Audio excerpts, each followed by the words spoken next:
Good morning, afternoon, evening, gamers. Hello. It's your boy Jason Wakiyami, your Shadow Monica Flamestart E-Boy VTuber competitive variety streamer. Chatters, I gotta be honest, I'm tired. And I kinda don't feel like locking in today, so today is yap time. It is time. And honestly, I go... it's very noticeable, but when I'm playing games, I go I can go so non-verbal. It's not great. But, like, sometimes it's, like, super nice. Because, like, sometimes I'm just locked in and I'm just, like, gone. And it does result in very cool things sometimes. But. Not exactly the greatest content, let me tell you. And I gotta understand that, and at some point, I gotta, at some point we gotta lock the hell in.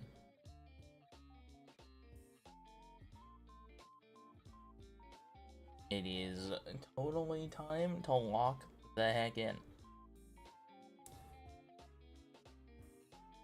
So, I want to talk about stuff, and so I think the first thing I really want to talk about is champions, because I did say we might do some Pokemon prep today, and so rather than me actually physically doing it, because honestly, there's no reason for me to do an insane amount today, when I'm just gonna have to figure it out on the fly anyway, because I want to know exactly how much, it's gonna take to, like, train a team functionally. And so what we might do is we might hop on Showdown, but like that's like, so like kid riding a bike type bait, and I'm like, I'm gonna we're gonna figure it out anyway, and that's like a completely different.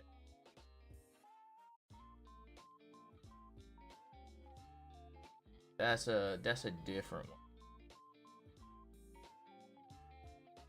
That's a different problem. And we'll also, again, like, hold on. Actually, how long will it be? We will have... Today is the 6th. So next month, the 22nd, is Celestial Sunstrike. So we'll see about somewhere in between here and then, and sometime after. I gotta figure out if there is a local that's actually going to have a Sunstrike thing. Because honestly, it's gonna take longer for my pre-order to arrive. But like, that's okay. That's fine. That's a different thing. So, that is a different thing. But yeah, honestly, it's good. It's good to just yap. Because honestly, I don't do it enough, and I just yap, and then I don't yap, and then I'm like non-verbal. And I'm like, oh, sometimes I'm like the yappiest mother trucker alive, and then, oh my god, he hasn't said a word in 4 hours, and he's like not moved. Which is crazy, because theoretically I could just put a GIF and it just be like the same thing. Like, it could be the looping GIF, and that functionally would be the same thing as me sat there as a PNG. It would have been the same thing. It's like, at some point I'm like, man, do I need a model? Like, sheesh. Like, yes, a model would be great and it would just look nicer, but I'm like, dang, I kind of don't move. I'm like, dang, that's crazy. But yeah, champions. I don't want to fully, like, go crazy with, like, leaks and whatnot. I prefer to keep on the up and up, but, like, Pokemon specifically, already won't like me because I play randomizers in other games, so there is no reason for me to worry about that, so I don't care. I do not care. Star Rail, I do not like looking at leaks. I just find it very boring. I prefer to wait for the special programs, because Honkai Star Rail characters go through so many betas anyway, it like literally doesn't matter. Because by the time a beta comes around, they've changed like 5 times, and I literally don't care. I do not care. By the time the patch comes out, I do not care about leaks, nor do I want to know about leaks, and I do not care. I do not want them. Actually, you know what? I could probably put that somewhere, but we'll figure it out. It's fine. It's fine. But yeah, so let me hop on therapy. What do we have that's like official? Oh, did they already change? They didn't change formats for Zod, did they? Oh, they.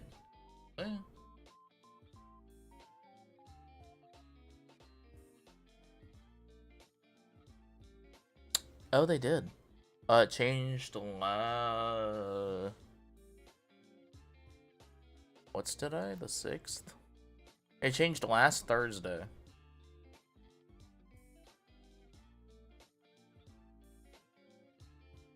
All Lumiose Pokedex, all Hyperspace decks, no more than 2 restricted Pokemon.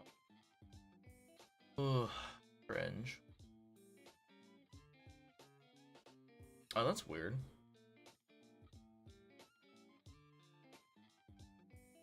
Promotion rewards are Beast Balls. I wonder why. Are we doing an Ultra Beast event? Or is it just for vibes? Because I know a lot of people ended up using Beast Balls for vibes.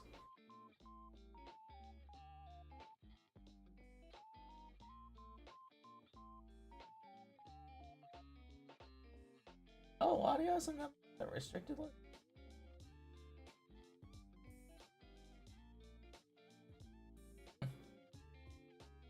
That's a weird one. Okay. But no, that's not what we're here for. I mean, ZA is cool and all, but like that's not what we're here for. That ain't what we here for.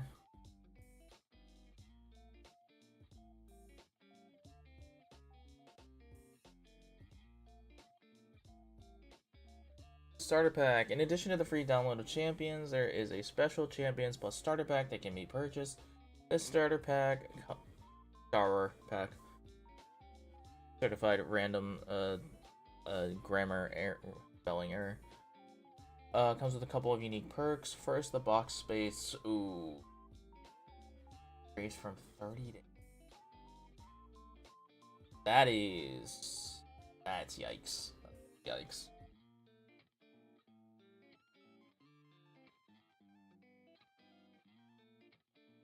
You will also get 50 training tickets and 30 quick tickets. What the heck? Even if you have already downloaded Pokemon Champions, you can purchase the starter pack later to get the perks. Oh, that's not surprising, actually.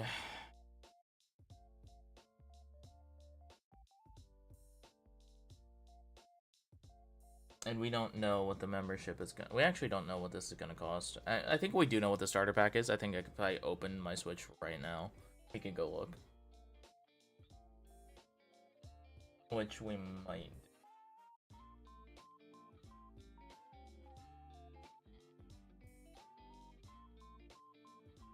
Alright, chat. Who do we all know is in the game so far? That's a pretty healthy list. Okay, hold on. Let's go through. I actually don't mind, since we're just kind of yapping. What do we want to look at through here? Gosh, I don't actually know. Will this work? No. Oh, yeah, no, that wasn't gonna work. This one. There we go.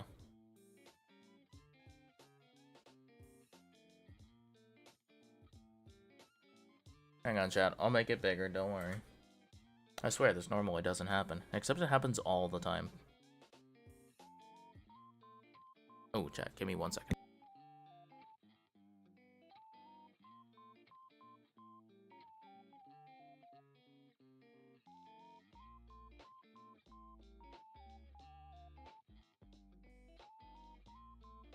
Okay, there we go.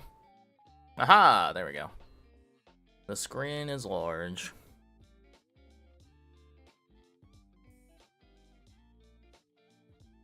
Alrighty. So, obviously, we have basically everything that can go Mega. I'm actually I thought... I mean, I guess it's Pikachu, right? You can't not have Pikachu, even though you're not gonna have any other NFEs. Sure. Well, actually, I say that, and then Pikachu wasn't in black and white, so that's funny. Alright, but everything else that can go Mega, plus Raichu, yeah. Clef, well, I guess Clef's included in things that can go Mega now. Arcanine, okay. Galar Bro is good, that's a good time.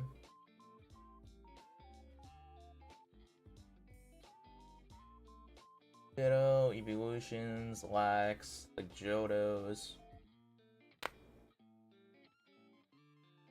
Azu, bro, okay. Azu, yep. Oh, uh-oh. Is he not listed? Ruh-roh. Uh-oh. Okay, but like if Galar Slowbro's in the game, like there's very likely that Glow King.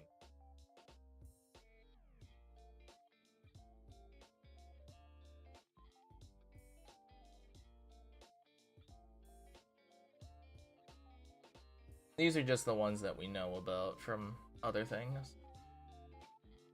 Cast form. Yeah, man, we gotta worry about cast form. Yeah, baby. Oh, man. Alright. Super worried about cast form, my guy. I hope to high heaven that Gallade gets sharpness.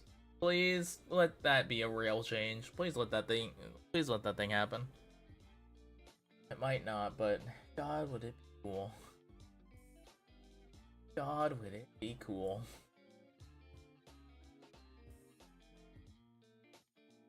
Yeah, okay. I'm not surprised by this list at all, by the way. This makes a lot of sense. This is Pokemon. These are all Pokemon that, like, very much so that the Pokemon Company definitely enjoys and likes a great deal. So this is not surprising in any fashion, really. I think, yeah, I guess most of the Pikachu coins did it, right?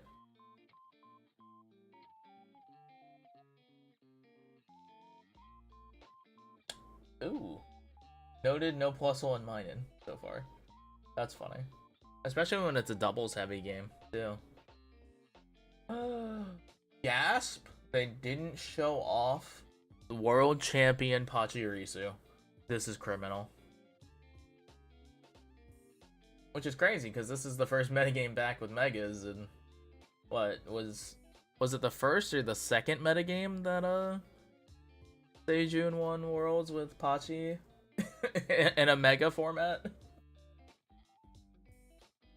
Oh, I don't even remember, man. It's been so long. That's over 10 years ago. Wow, that actually, oh my god, that made me feel ancient.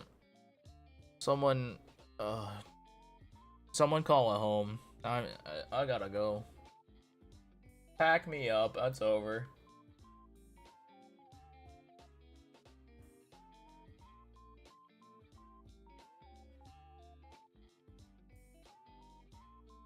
All right. That's not that's not surprising, actually.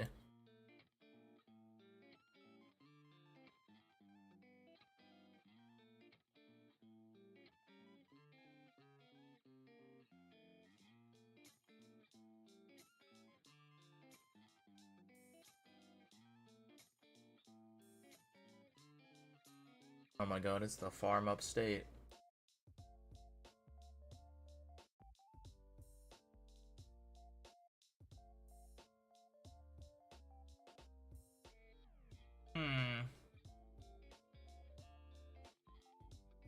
What a moveset. Oh dear.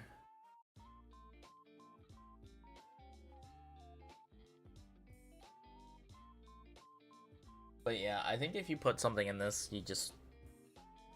Honestly, you put a team here. So honestly, we might hop on Shodan to do some stuff. That is diabolical. Skitter Smack! Oh, Skitter Smack Greninja, so funny.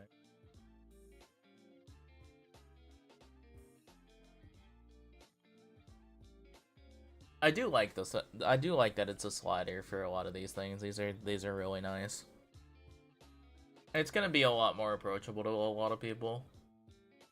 Like I have to discard some biases. I think about Pokemon so like I guess it's not uniquely, but like I have to remember that my experience and my knowledge with Pokemon is not common. Like my experience with Pokemon is not common knowledge. It's not. It's just not. And I'm like, oh right. I gotta remember some people are normal.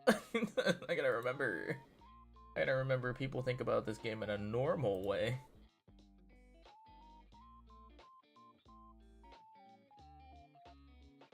I gotta remember that. I gotta remember. Some folks think about this game normally.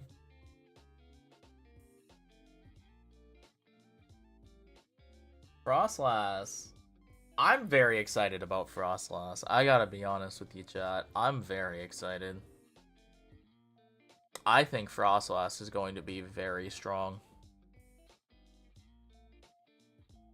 I might try to build something around it, but I don't, because obviously the first thing I want to do is obviously a Mega Sableye team. Obviously, like I'm the Sableye guy, right? And so I want to do something with Mega Sableye, and we definitely will. But it's so hard because if we try and do it, like honestly, what I could do we could just make a video back like it's 2014 and it's call mine Mega Sableye like it's nobody's business, and then click Dark Pulse and pray to God. But like that's even worse now than it was back then. That is even worse now than it was back then, because what does that do to a Flutter Mane? What does that do to a Flutter Mane? The answer is nothing. And so you'd have to use Shadow Ball, and doing that also still does nothing. But it's really funny. It's very funny. So, I don't know. The answer is still to just generally bulky, and then click Foul Play, and then pray to God that the, Actually, yes, they will, because they'll have a full attack IV for Flutter Mane. Because they have to. They have to, because IVs don't exist. IVs will not exist.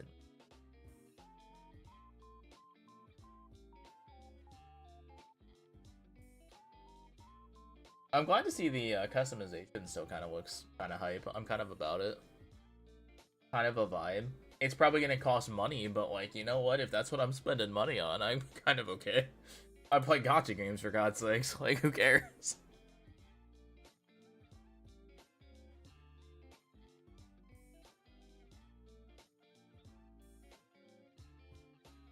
The ×3, yo. I know people are still not gonna ever understand when people say +4. People fully don't understand how we get to these numbers in our heads. We're just like there.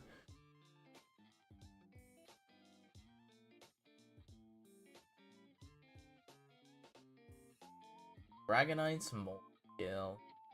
Mega Dragonite retaining multi-scale is genuinely very good. And I'm kind of glad they did it, given that they are changing how Mega Speed works and like Mega, like the Mega Evolution window in regards to Switch Initiative. So that is nice. That is nice that it's after Mega, and I'm like kind of okay with it. It matters for things like Dragonite, I guess, now. But I'm just kind of confused, because it's not like completely an issue, because like in theory Dragonite is still meant to be a setup sweeper, but in a lot of ways it's more specially minded now. At least as Mega, right? You can still obviously be regular Dragonite and be like that guy with like Terra normal E-speed when Terra is added later. So like that's fine. It'll be interesting to see, I would guess. I'm actually giga hyped that it's that we're doing percentages. It is so nice that they're doing percentages on HP. I am so excited. I'm like genuinely so happy about that. Because that is genuinely such a nice change. Like we won't have to do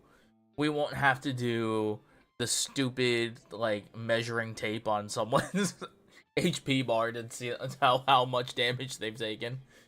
And I won't have to guesstimate my math. I can just actually see the difference. I can just do the regular.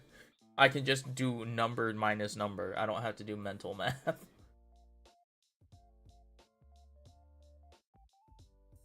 Mega Frostlass with Snow Warning, chat.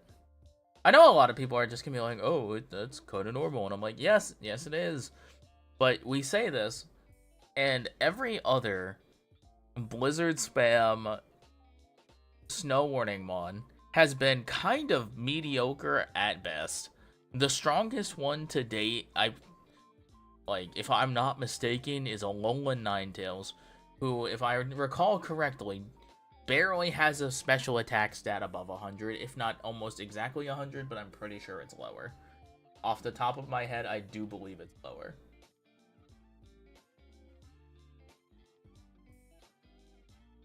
Not gonna mean.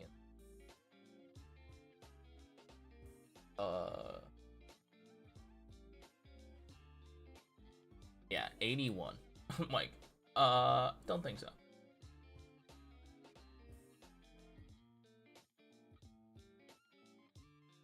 Yeah, of the Snow Warning guys. Yeah, okay, so Mega Abomasnow has a special attack stat of 132, but a speed stat of 30. And so, the strongest one, effectively, most of the time, is Ninetales, because Mega Abomasnow will die. Every time. So, no Blizzard Spam user has been as strong and as fast as Mega Frostlass. So...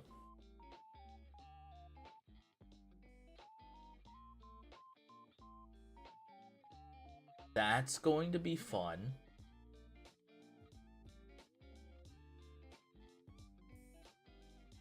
Because if we come down here...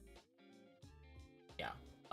Nothing has been as strong or as fast for Mega Frostlass. And that's going to be insane. It's genuinely going to be exceptionally strong. Because... despite its 70 defense, it's not going to be that frail. Because if it is setting up Snow for itself, it is going to get that Ice type's physical defense boost. And so 100 is not bad in special defense. 70 is kind of meh HP. But 70 defense with Snow boost is going to be kind of substantial, if I'm not mistaken. Like, I don't actually... do I have the damage calculator?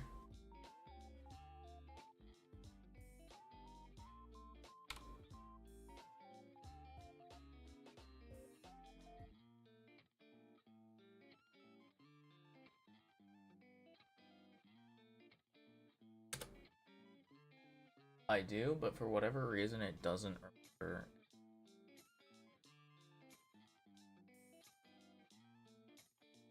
RSU damage calculator. That's okay.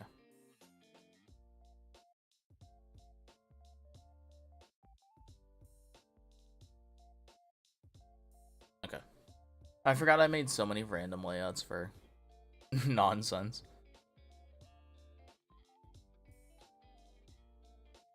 You know, the chat can be on this one. Where did my... did I hide chat on this one? Or did I just straight up remove it? I might have just not brought it over to this one.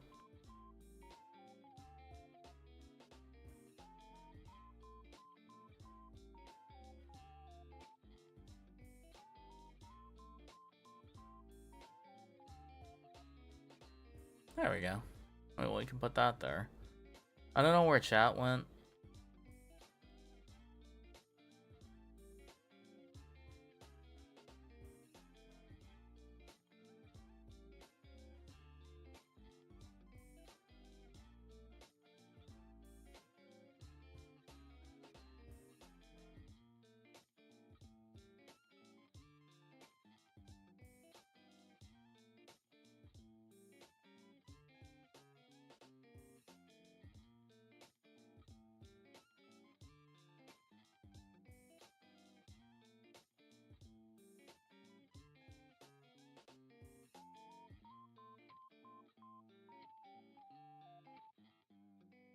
There we go.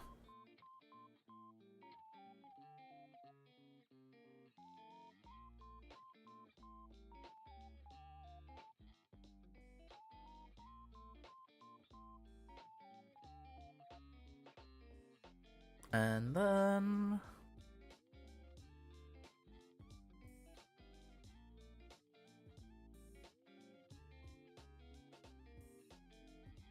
variations of the same thing. Where is this one?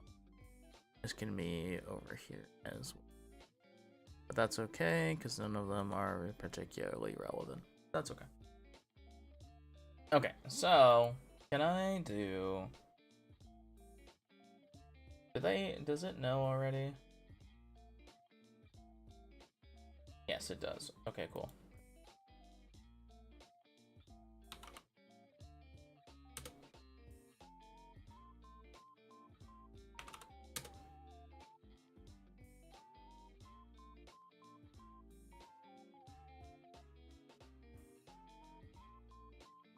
I just want to know. So, like, let's say a...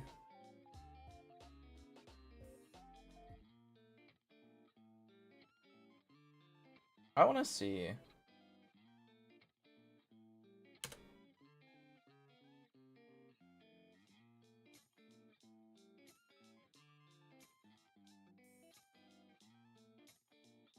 So, let's just say... at max with a... say it's Jolly. I don't know anymore what they run. It's probably Jolly, though. That's what I would run, personally. And I'd say at most you'd have, like, 4 HP. So, with Snow, you do not die to a bullet punch. Without Snow, you could die to a bullet punch. There is a non-zero chance. There's a 43% chance that you die to a bullet punch. That's disgusting. Actually, put me at level 50, because this will probably be at level 50. Yeah, let's be honest with ourselves. It's probably going to be...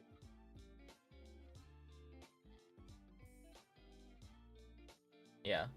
That has a 50% chance at level 50. That's a 50% chance to KO at level 50, with more than likely what is going to be probably 4 HP at maximum. If anything, you might put in 4 here, and it's, like, kind of the... but, like, that's kind of cool, right? Like, that's kind of sick. How much does a Mega Metagross do? About it. Now, you would probably be Adamant.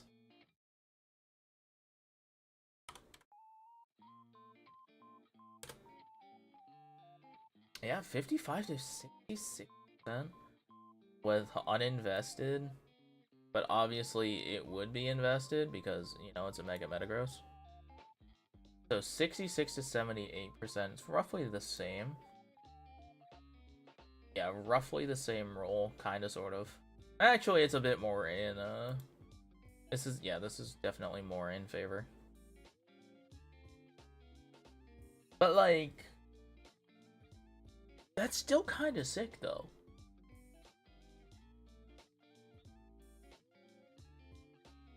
Because let's say I was modest, and, like, I had Shadow Ball.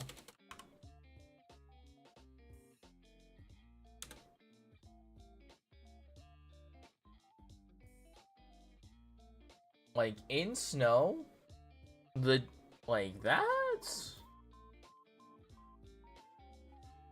a substantial chance to, like, kill you. Like, that's a 75% chance to KO Mega Metagross with Shadow Ball. God, Shadow Ball's bad. Why is Shadow Ball 80 base power, bro? I say that's bad, but it's like the quintessential ghost move, and I'm like, bro. But, like, why is Thunderbolt 90 and Shadow Ball is 80? I don't understand. I don't get it. But yeah, like, that's pretty good. Like, that is not in your favor to win that exchange, but, like, generally speaking, that's, like, not terrible. Okay, that is technically in your favor. 75% is technically in your favor. But you all understand that, you know, if it's not 100%, it might as well be 50, and therefore, yada, yada, yada. But, like, that exchange is so cool. Like, genuinely, that is very cool.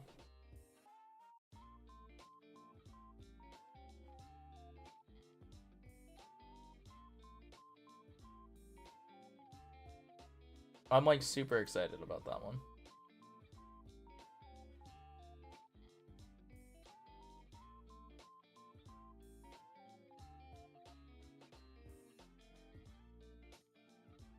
Like, generally speaking, I'm very excited about that one.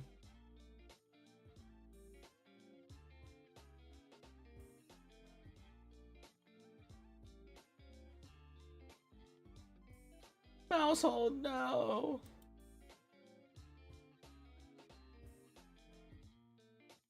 Sylveon, welcome back.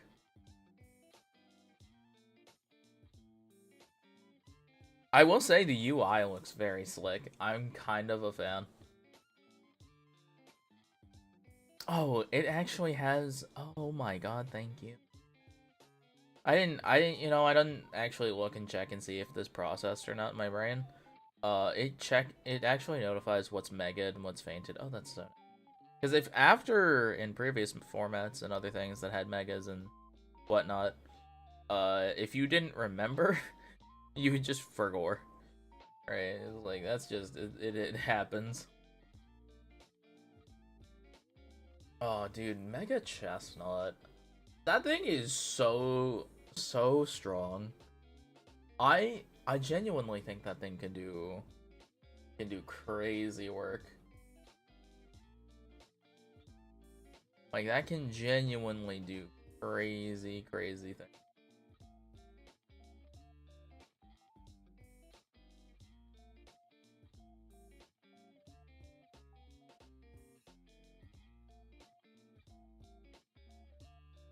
Meganium Mega Soul. Oh, dude, Emboar getting Mold Breaker is so tragic. I can't believe they gave Emboar just Mold Breaker, bro. I cannot believe they did that to this guy. Again. They gave this guy the short end of the stick so many times, and it's just continued. I don't know what they're doing. Okay, now don't get me wrong. Mold Breaker is not a bad ability by any means. It is a completely solid ability just in general. Like, hi, I will Flare Blitz your Well-Baked Bodymon. That's cool. That's funny. Right? I will Flare Blitz your, I will Flare Blitz your Heatran. Like, I don't care. Like, that's cool. Right? Like, that's nice. But, like, ooh. Oh, actually, that is kind of huge. If the I don't know if it was a rumor or a leak or if, like, just kind of the way it looked, but Mega Heatran, if that thing has Earth Eater the way I thought it might, just looking at it when we first saw it in ZA, just because it's already melting and I'd kind of believe it just eats the Earth by melting it. If that thing actually has Earth Eater, this thing being able to Mold Break or Earthquake it, kinda nice. Kinda nice, actually. Kinda nice with it. I'd actually be kinda down. Like, that would be pretty cool. Like, is it perfect? No. But is it funny? Yes. Yes. Yes, indeed, chat. Yes, indeed. Yes, indeed. But I will say it is disappointing. I think a lot of people, we had a mental image of this also getting something funny like Supreme Overlord, just because of how it looked with the staff and everything. Like, it could have been funny.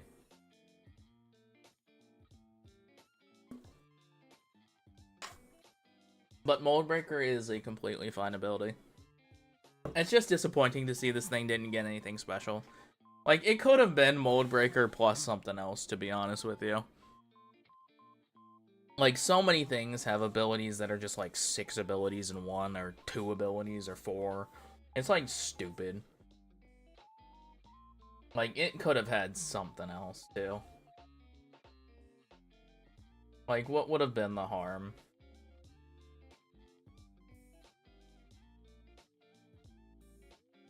And then Gator with Dragon Eyes. I don't know how actually entirely to feel about Dragon Eyes. Gator's move pool isn't perfect for a move like this. I think it's a fun ability, and I think it's very cool, right? And I hope his moveset will reflect it. But Double Edge doesn't inspire the greatest amount of hope. But I will say, clicking Double Edge is going to feel significantly better than clicking Dragon Claw. So, you know, we'll have to see how it goes. We will have to see how it goes. It's, again, though, the issue with Mega Feraligatr isn't that Mega Feraligatr is bad. It's that regular Sheer Force Life Orb Gator will kind of do the same amount of damage. It's just not going to do the same amount of dragon type damage, if that makes sense. Like, it's like fine. Right? It's just fine. What you kind of don't want for your Mega. That's just not what you want, right? Now Meganium on the other end. Listen, not to be the guy that like not to be the guy that's like the pick me Meganium it's like, yo, Meganium always had it, Meganium always deserved this. Yeah. It's like, no, I was actually genuinely a Bayleaf guy. I was genuinely a Bayleaf guy from the anime, but like, God, dude, was I, you know, I was willing to look in my eyes and say, hey, you didn't think this was gonna happen. I was like, no, I didn't, but God, am I glad it did. God, am I glad it did. This thing deserved it. After so long, I think it was very easily, most people knew that Meganium was the worst starter Pokemon, just on a competitive level in most senses of the word, even despite several of them having 4 times weaknesses and several of them just having dog water move pools or just weird stat distributions. Like, Samurott, as much as I love it, is not great. Just generally speaking, especially for VGC, which is unfortunately the only format they genuinely care about. But, like, hey, whoop-de-doo. But Meganium, oh dear God, did Meganium need help? And oh my God, did it get it? Holy, it has never been more up for Meganium, chat. It has genuinely never been more up for Meganium. It has never been more up for Meganium. Like, Meganium, we could argue is meta in TCG right now. It's going to be very strong here. Like, if you've ever wanted a, like, anti-sun or, like, anti-rain Pokemon, here it is. Like, it's right here. This thing is so good. And if it gets growth, pack it up. If it gets growth, pack it up. I know it doesn't have it right now, but if it gets it, just for, you know, for this, woo, this thing's gonna be good. And I'm gonna be so happy. Just, you know, hey, chat. Guess who we picked in Legends ZA? I picked Meganium. I was a believer. I was a believer. And I think that actually sums up how I feel about the 3 for ZA starters in that sense. I actually genuinely did have more faith in Meganium for it. Just, as good as Water Dragon as a typing is, as good as Emboar can be, Meganium with the potential for the Grass Fairy typing at that point in time was like absolutely the pick. Now, here's the only issue I have with this, is Meganium still doesn't really have a great fairy move. Like, Dazzling Gleam is going to be better in a turn-by-turn battle sequence. Like, that's just truth. Like, that is genuinely real. That is a real thing that's going to occur. Like, Dazzling Gleam is just a better move in turn-by-turn battles versus whatever Legends ZA was. So that is okay then. But I still really would like something as strong as a Moonblast, or I don't know, something else. Like yeah, like a Moonblast. I really can't think of anything else that would be. Or like its own version of something, because I think it deserves it. Like it needs something else. Like we can't live off a Draining Kiss and a Dazzling Gleam. Like that is not good enough for this Pokemon. But you know, if they gave it a fairy healing move that wasn't Draining Kiss, and it could live off of Solar Beam and Draining Kiss or a newer equivalent, that would be sick. I want it to have the grass type bomb. I want it to be able to laser Miku Miku Beam. Like, that's what I want for this thing. That is what I want for this thing. Because if it could do that, brother, we'd be having conversations.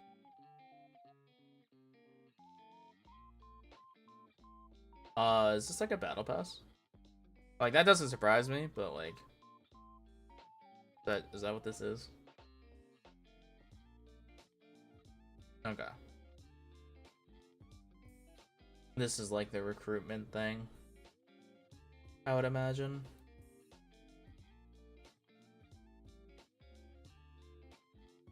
You know, I mean, that's not terrible. that's not a terrible Whimsicott.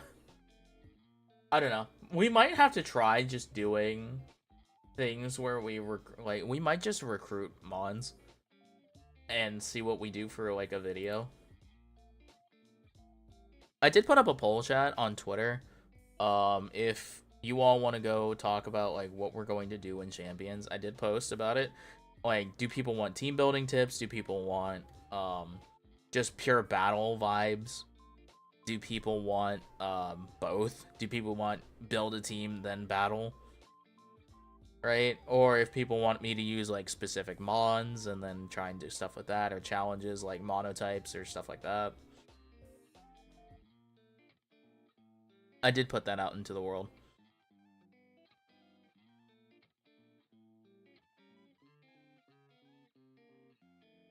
So we can put that there.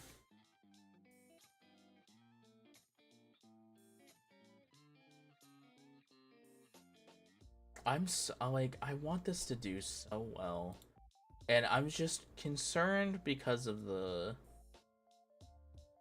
I'm concerned due to the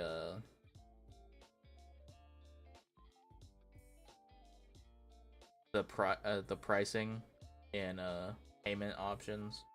Right, I'm concerned for the free-to-play options. I'm concerned about it. So we'll see. We'll see how it goes.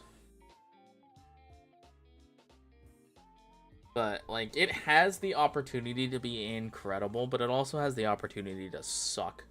And it sucks that it's like that. I don't think I've talked about it too much, but these screenshots are obviously what the Kalos Megas got for their abilities. Obviously I can't read Japanese that well, but this is Mega Chestnut with Dauntless Shield, Mega Delphox with Levitate, and Mega Greninja retaining Protean. I think out of all three of these, I think Chestnut is probably the one that's going to extend and go the farthest, despite how good Levitate Delphox is. I think Levitate Mega Delphox is just independently a strong Pokemon. However, if it had been Psychic Surge, that thing with the ability to do Psy Spam would have been disgusting. Like, that would have been disgusting. So I'm kind of glad it's not, because that also just takes away from Armarouge's identity. And I'm like, I don't think they want to do that, so... Also, it's obviously levitating, and it's like, that seems like the most logical thing, and it would actually be funny, right? And so Fire Psychic with a ground immunity, Makes it pretty good. Like, you're weak to Rock still, you're weak to Psychic. Also, you're weak to Mega Ember Earthquake, which is funny. So, I think it'll be fine. But I think those two probably go the distance. And I actually think Mega Greninja is not great. I think it's not very good. Retaining Protean is not a terrible thing for it, but I don't know what I would have given it. Whether that was something like Skill Link to help with Water Shuriken, or if they've changed Water Shuriken and Mega just to do that giant blast thing that it did in ZA. Who knows? Mega Greninja is, or just Greninja. Greninja as a Pokemon is so strange to talk about because it's gone through so many variations of being ridiculous, right? There was the original Protean set that was just unbelievable and felt so fun and so good to play and felt so rewarding to like be on the winning end of, even if you were the one playing against the Greninja. It felt so good to be able to read the Greninja player and absolutely call their shot and punish them for it. Right? It felt so rewarding to do stuff like that. Now it's harder to do that because of things like Terra and other things like that would have happened had Protean not been nerfed. Right? That's fine. But man, did changing Protean to how it was really hurt. Oh my god. When they brought Greninja and Talonflame back to Earth by nerfing Gale Wings and Protean, it just killed these Pokemon. It was so bad for them. And I kind of hate that they did that, especially for Talonflame. I don't think Talonflame deserved it. Even at the time, I knew Talonflame was exceptional. Like, I think we all knew Talonflame was exceptional. I do not believe it deserved the nerf. Holy crap, did they kill that bird. And I'm so sad about it, because it was far and away, like, one of my favorite Kalos mons. And it just died. It just died. Talonflame dying like that was absolutely tragic. Like, I should genuinely play Gen 6 format just to relive Talonflame. Because, like, God bless. That Pokemon deserved so much better. Like, it did not deserve that. It did not deserve that nerf. That was insane. Like, that was a monumental fall off. Just because of that nerf. It's ridiculous. But Mega Greninja is weird. Right, that is a weird Pokemon. We actually talked about this in the context of Lazarus. When we were doing our Pokemon Lazarus Nuzlocke. In that game, Mega Greninja had Skill Link, I do believe. However, in that game also, Greninja had access to Protean and Water Bubble for some ungodly reason, and there was never a reason to ever click anything other than Water Bubble in that game. So, yeah, we're clicking Water Bubble.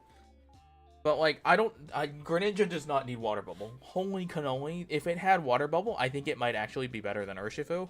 And that's the guy that breaks through Protect.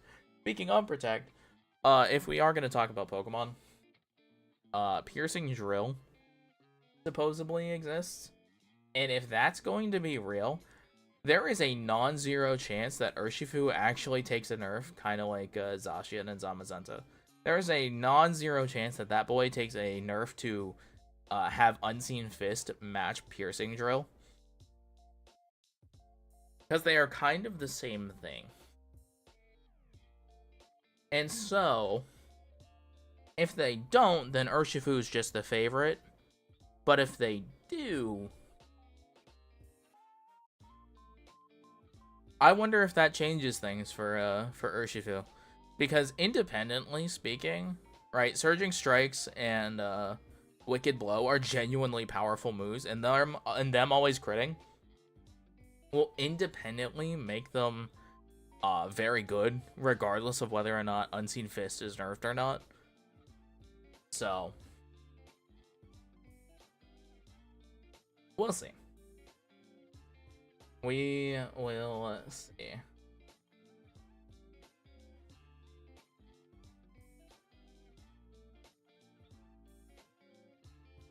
We have to.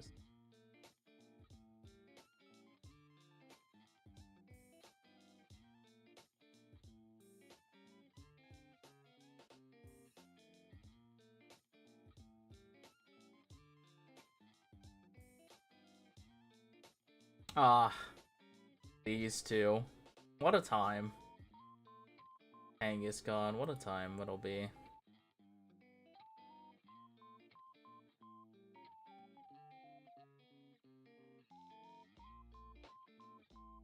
Damn, we just get to pose it up. The crazy. Hydrapple. I think we all kind of need.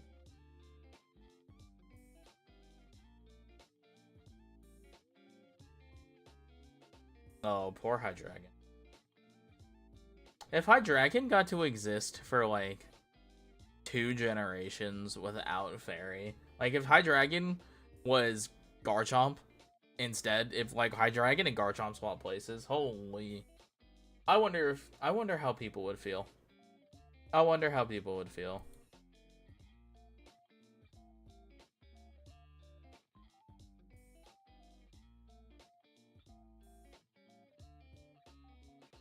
Also, I love that this graph, or this table, was the reason several people learned why neutral natures existed. I found that so funny. When this screenshot, when was this one posted from here? July. Yeah, July last year. Yeah, this is how people discovered that how neutral natures existed. It's like, is that why neutral nature? Yes, bro. What did you think? Where did you think that came from? That didn't just come from nowhere. Oh, that's really funny.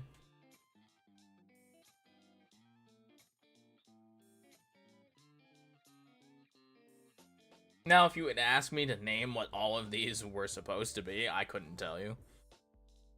Like, I don't know which one's which, but like, Sirius, Hardy, and like whatever the other 3 were. Like, yeah, that's why those existed.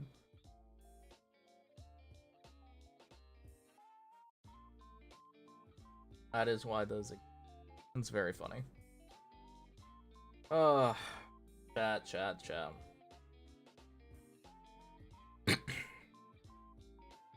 Now, I will say about the other ability that is supposedly in Pokemon Home or whatever. Spicy Extract. If that works how it's listed, if it's anything that attacks it, that could be very interesting. Because if that is an easy way to activate Guts or Flare Boost, there is some synergy there. However, that does mean your Mega is Mega Scovillain, which is independently not very good. So if you're using it as a means to make another guy better, I think you could just run a better Mega. I think you could just run a better Mega. Which is terrible, but hey, I'm not here to lie to you. I'm here to be that guy. So like, that's tough. That is tough. I am curious to see. Let's go over ZA. I want to look at new Megas.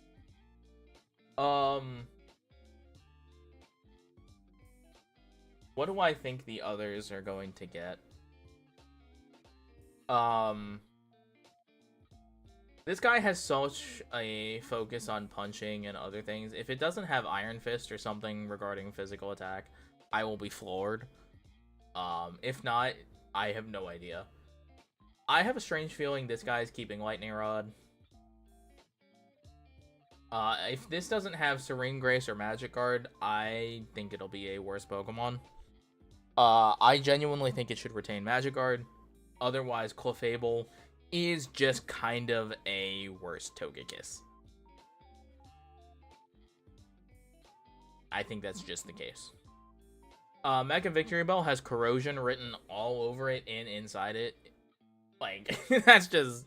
I think that's maybe the most obvious Mega ability, aside from the one that statistically we all knew, just by math, of this guy having an additional 40 power point, or 50 base, or 40 base points. Good lord. Yeah, this guy having 40 base points into attack means this guy more than likely has pure power, or huge power, or maybe its own variant of insert double attack ability here. We know what these guys have. Skarmory. I can wholeheartedly see this guy getting Tough Claws. Because look at them claws. Like, I feel like that's kind of an obvious thing. Chimecho. God, I don't actually know. Chimecho actually no, I do know. Chimecho probably just keeps Levitate. It's just gonna be like weird Bronzong. It's just gonna be like a worse Bronzong in a lot of cases. Mega Absol. I think Mega Absol. I don't know if Mega Absol and the other ones have leaked. I think I saw rumors that Mega Staraptor is getting Contrary, and if that's the case, holy cannoli, that thing is going to be phenomenal. That is a phenomenal Pokemon then, if that is the case. If Mega Absol gets Tough Claws, I feel like that'd be pretty sick. That guy getting Tough Claws seems like a very strong option. Mega Chomp Z. Mega Chomp Z is so weird. I don't actually know what they'll do with it. But Mega Chomp Z has the potential to be exceptionally good. Just because elite speed on these guys, the Z Megas, makes them so strong. And I don't even know if you can really have them in the game, like, conceptually. Because independently, they are so good. Like, in a world where Megas doesn't, run out until it faints, like in normal Wi-Fi battle style, I think those are disgusting. Like, yes, they're frail, but, like, just based on some of their typings, like, independently, they are strong enough to live, like, attacks just off of resistances, typings, and immunities. Like, I don't know if that's, like, something you wanna underestimate. I feel like those are kind of terrifying.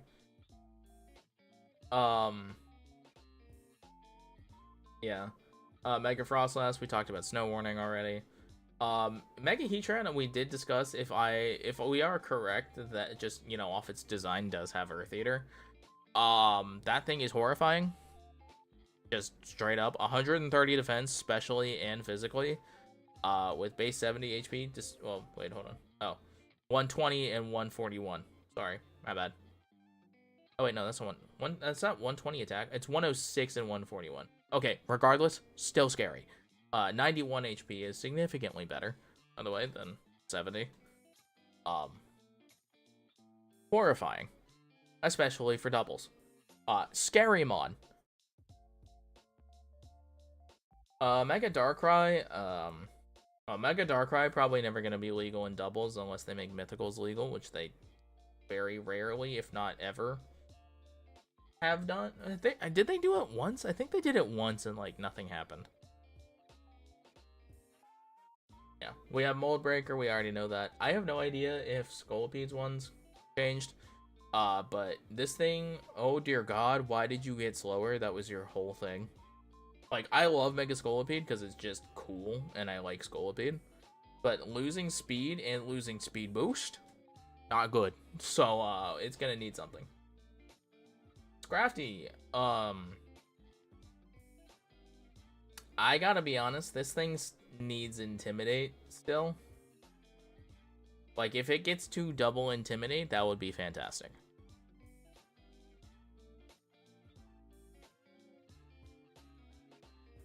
Like, that would be great. Mega Electros. Mega Electros needs Levitate or something Levitate Plus type beat, because this thing, as slow as it is not going to perform well. It'll probably perform well in singles, where it can be a slow pivot, but, like, things are so fast nowadays and so strong. I think it might just die. I think it literally might just die. Mega Chandelure. Mega Chandelure is also in that same camp, where 90 base speed is not going to cut it in a lot of cases. And there is just a more value you can get out of, like, a Choice Scarf for Chandelure. However, I'm not going to tell you that it's terrible, because 175 special attack is disgusting. So, we'll see how it goes. Mega Golurk. I have no idea what they're going to do with Mega Golurk. Yeah, I just have no idea. This thing is so cool looking. But, like, again, it's another slow Mega, and it's not horribly frail, but it's not super turbo bulky either. So I'm a little worried about its performance. Like, in comparison, this thing has 89 HP, but 105 defense and 105 special defense.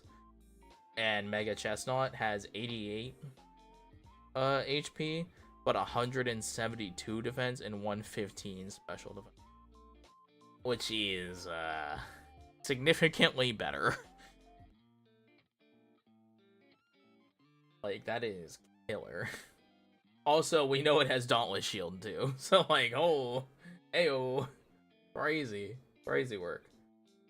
Mega Pyroar. Oh my god, you need something. You need competitive, you need adaptability, you need both. I don't know what you need, but it's holy, you need something. Mega Floette. I kind of have doubts that Mega Floette's available, so we'll have to wait and see what they decide to do with this thing. I have a strange feeling it's not going to be in. But I don't know. I could be completely wrong, because it's a new Mega, and people like new Megas. It is so. Mega Meowstic. I think if this thing gets Psychic Terrain, it'll be horrifying. Because it is just fast enough where 124 and 143 are strong enough to start punching holes and stuff. Because if this thing actually has Psychic Terrain, based off of its battle too, I think Psychic Terrain would be very plausible. After its boss battle in ZA, I think that would be very realistic. Now, you want to talk about size spam? If this guy is your size spam, that's crazy. That's kind of nutty. And, like, I'd kind of be okay with it, because Mega Meowstic would then kind of go hard.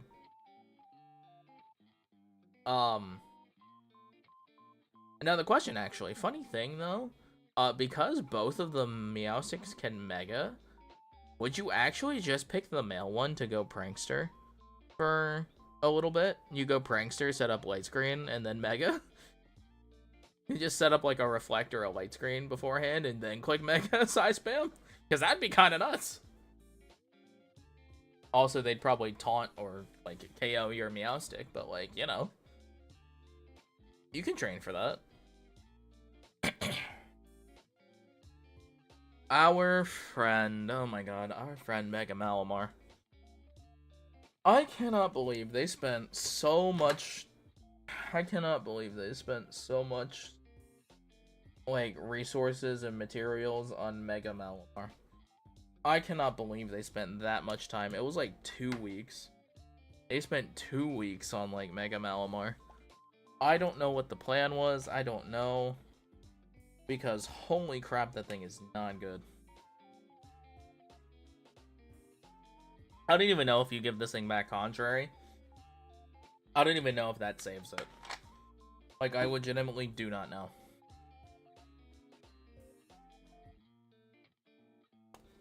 Because, like, 102 attack is not great.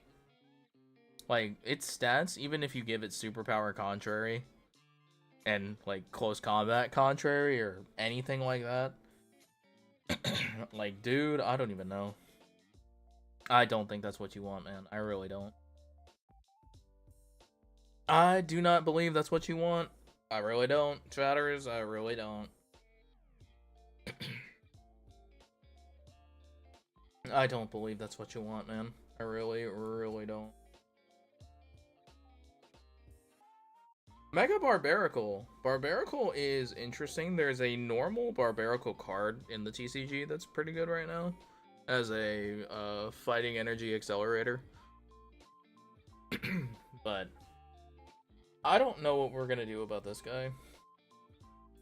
He has the potential to be strong. Like, he's a shell smasher, so 88 speed on a shell smash is not terrible.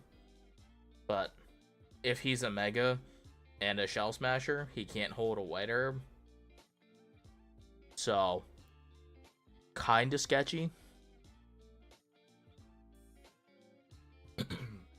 Kinda sketchy. Don't know what we're gonna do there. Ability wise, I more than likely think Tough Claws might probably stick for this guy.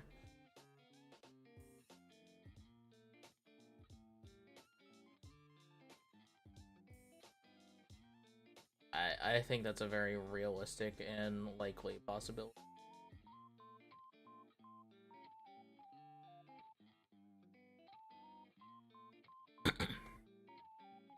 I think that's a completely reasonable possibility. Excuse me. Mega Dragalge.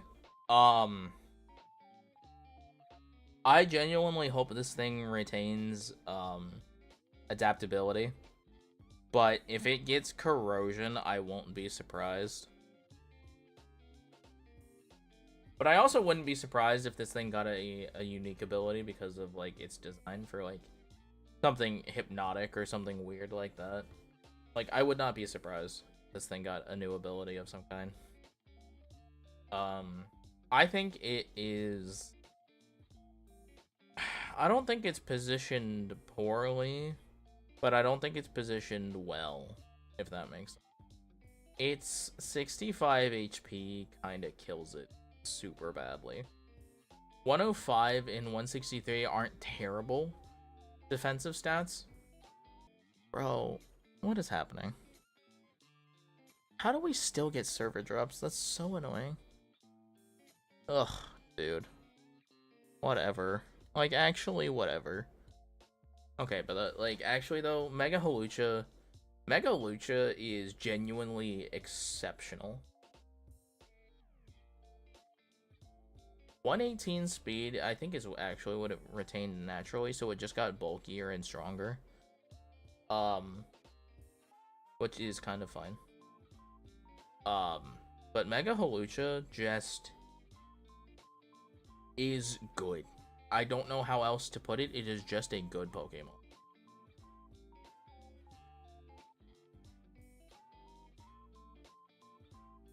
And I think that's all I really have to say about it. Now, Mega Zygarde, on the other hand, what the... That thing will not be legal. There is no way that thing's going to be legal. What the heck? But yeah, obviously it has Power Construct. Like, that's just how that works. Unless it has something else in Mega. That would be kind of stupid.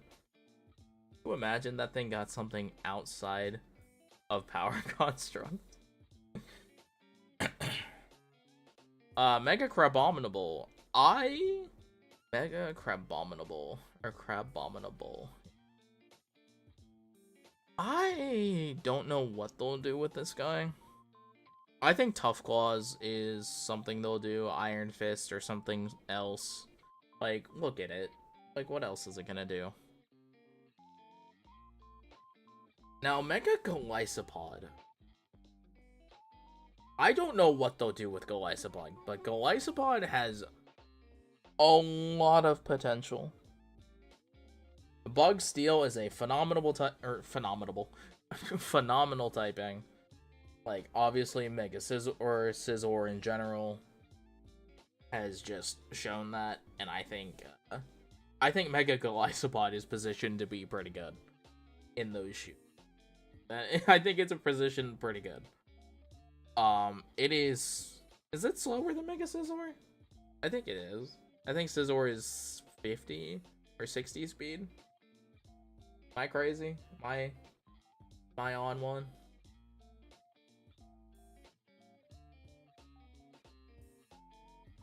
Oh, when was the last time we saw Mega? When was the last time we saw Mega Scizor? Oh, it was 75. I wasn't completely on one, but I was underestimating our guy.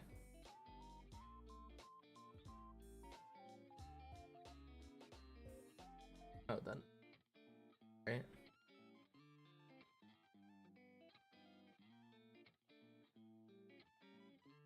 Yeah.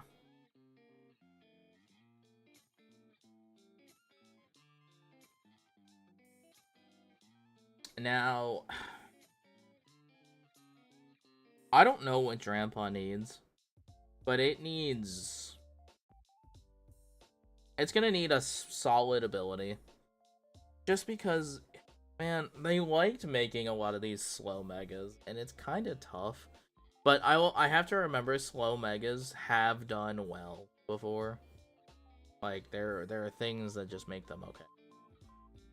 And I don't know what they'll do for this thing. I highly expect something like a drizzle, just because the hurricanes and the water moves and the whatever could very easily make this thing cool. Like, to spam thunders and hurricanes and whatever else. I don't think we need to talk about Magearna. Magearna Soul Heart is just... That thing would be the most ridiculous thing on the planet. Same with Zeraora. They're just good. That, like, those are independently strong, powerful Pokemon. And it doesn't matter. Mega Phalanx, though. I just have a hard time finding where Mega Phalanx is going to do much. Like, no retreat Mega Phalanx is going to still be good. Like, let's not get it super twisted. Like, an Omni Boost on a guy with stats like this, respectable. Like, they are healthy stats. They're not perfect. They're not exceptional.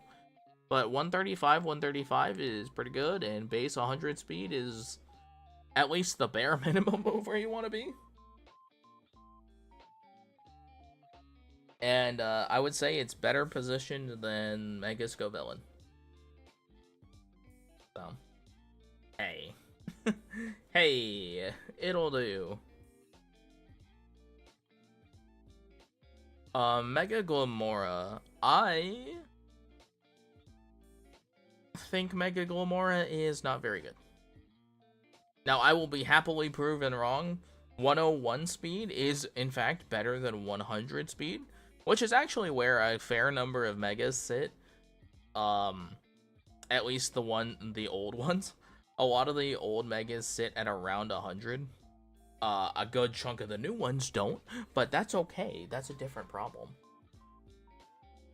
But 150 special attack, 96 or 85 or 83, 105, and 96 defensive stats are not bad. So I will take it and leave it. It being a 4x ground weak mod, which I guess isn't anything new for ZA Megas, technically, I guess. But mild concern for those guys. It's concerning, to say the least. It is mildly concerning. It is mildly concerning.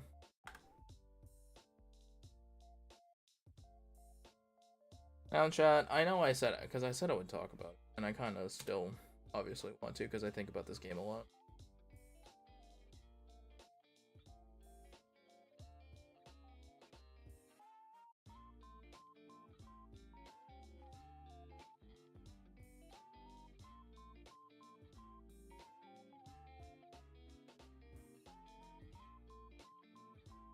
I just genuinely think about this game a lot, chat. Star Rail. So, with a Star Rail, we have characters that are going to be Nova Flared. So, let's talk about those guys.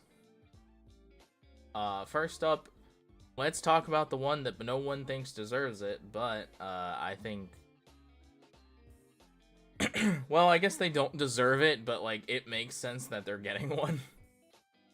It's Firefly. Oh my god, Firefly. Hi. Oh my god, hi. Firefly's kit doesn't make any sense. It does not function. Does that make sense? It doesn't work. Now, you might be thinking, wow, that's crazy, because she's disgustingly good. She's so strong. And if we go back and we look at the tier list, she is right there, tier 0. But her kit doesn't make sense, and I don't understand why. Okay, I actually do understand why people are angry about it, because there are characters in this game that absolutely need it more than Firefly. But in the eyes of Hoyoverse and as a business, the second most pulled banner, the most maybe the second or third most beloved character in the game entirely. Yeah, they don't want them to feel bad. And I will inform everybody, despite the Dahlia existing, Firefly and Super Break for the entirety of the Amphorius patch kinda were on Fraud Watch. Super Break was on Fraud Watch for almost all of 3.x until 3.8.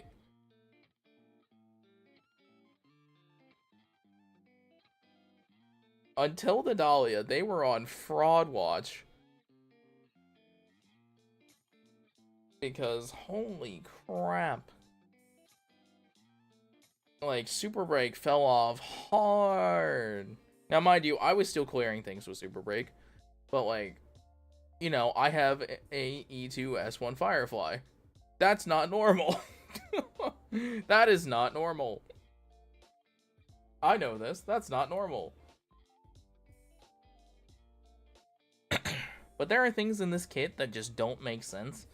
And I think, really, realistically, one of the simplest things you could do to change Firefly as a character is to change how her ultimate works.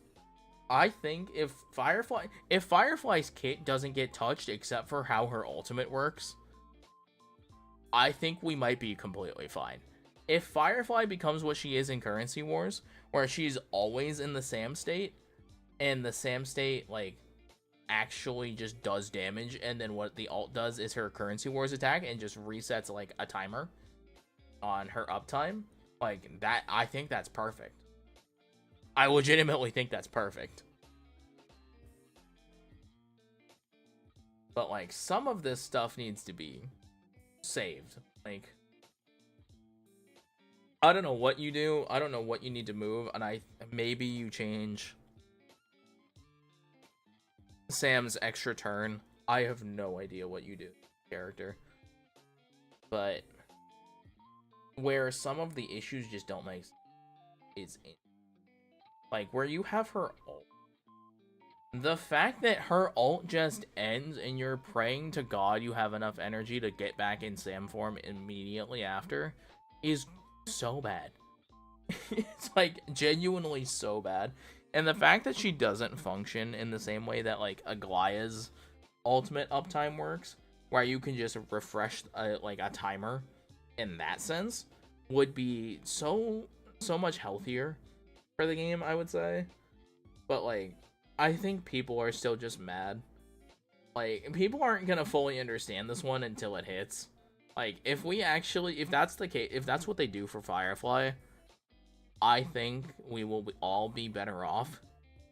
And that is for people that are E0S1 or E0S0. Like, I think that is going to drastically help this character. But what do I know?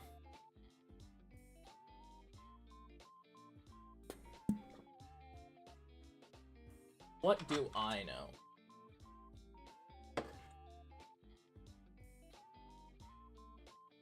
But yeah.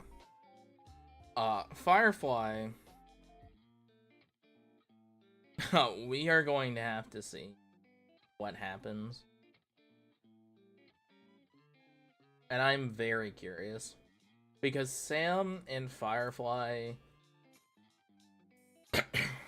are obviously the strongest break DPS in the entirety of Star Rail right now. And the fact that they are getting Nova Flared over other characters in this game that are unable to play the game at a end game level is ridiculous. It is. It is objectively ridiculous. Now, I love Firefly, so I kinda don't really care, but I understand, right? Like, I understand. Like, let's be honest with ourselves, if this was a Topaz Nova Flare, I'd be over the moon. And I think Topaz needs it more. I think Topaz needs it more. And I have E6 Topaz. So, well, that's a different problem. Now, onto the girly pop who actually needs it. Holy cannoli. Sere, what are you doing, girl? Holy. This is the product of a literally 1.0 character. What the hell are your eidolons, girl? What is this? What the hell is this? What is this? You can fit all of Sela's E1 through E4 into like one of like Amphoria's character E2. What the hell? What is this? And also, what are her traces? What do you mean she has 12% defense in her traces? What is that? What is this? Like, what is this? Sela mains, what are you doing? Stop it. You need her to underperform. Well, actually, you don't need her. You don't need her to underperform now because she's gonna get better. Like, I don't know what they're going to do, but oh my god, please. Give this, I don't know what they need to do, but they need to change all of this. They gotta change this stuff. This is terrible. This is terrible.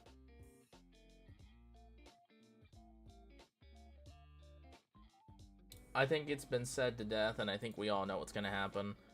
Huahua getting a idol or a Nova Flare. At this point in time, I think very clearly sells Huahua to be the sustain for elation characters for the most part, and I think that's going to be evident. And if they play off of Huahua's energy like buffing abilities and her energy like amping kind of deal, and they just kind of boost her healing numbers because they're kind of terrible. They all seem to play Currency Wars. Huahua is on Giga Fraud Watch. She is Giga Fraud Watch in especially Currency Wars. But yeah, that is a Fraud Watch. But she has the potential because of what her kit does now. So if they focus more on the energy and the healing numbers just go up in general, I think it'll be okay. I don't know what specifically they'll do, because a lot of these buffs are, you can just look at some of them and just be like, oh yeah, you could pump the numbers or adjust how some certain effects work and be like, oh, look at Currency Wars, yada yada yada. Huahua is a fraud in Currency Wars too, so that we'll see about that one. But Zila, well, I wouldn't say Zila's a fraud in Currency Wars. Currency Wars just has her do unbelievable nonsense by the nature of the Bellabog bond existing. But that's a different issue. That's a different thing. But her multipliers just need to go up. Wow, it's bad. Oh, Huahua though. Okay. Chat, y'all know I don't actually have Huahua, so I literally only play her in Currency Wars. So, that's why I think she's on Fraud Watch. But, like...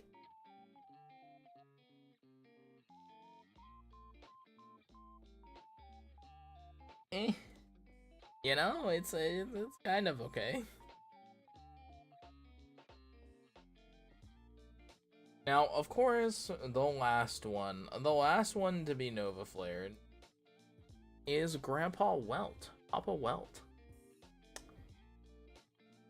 I have not heard what they're planning to do, but Welt occupies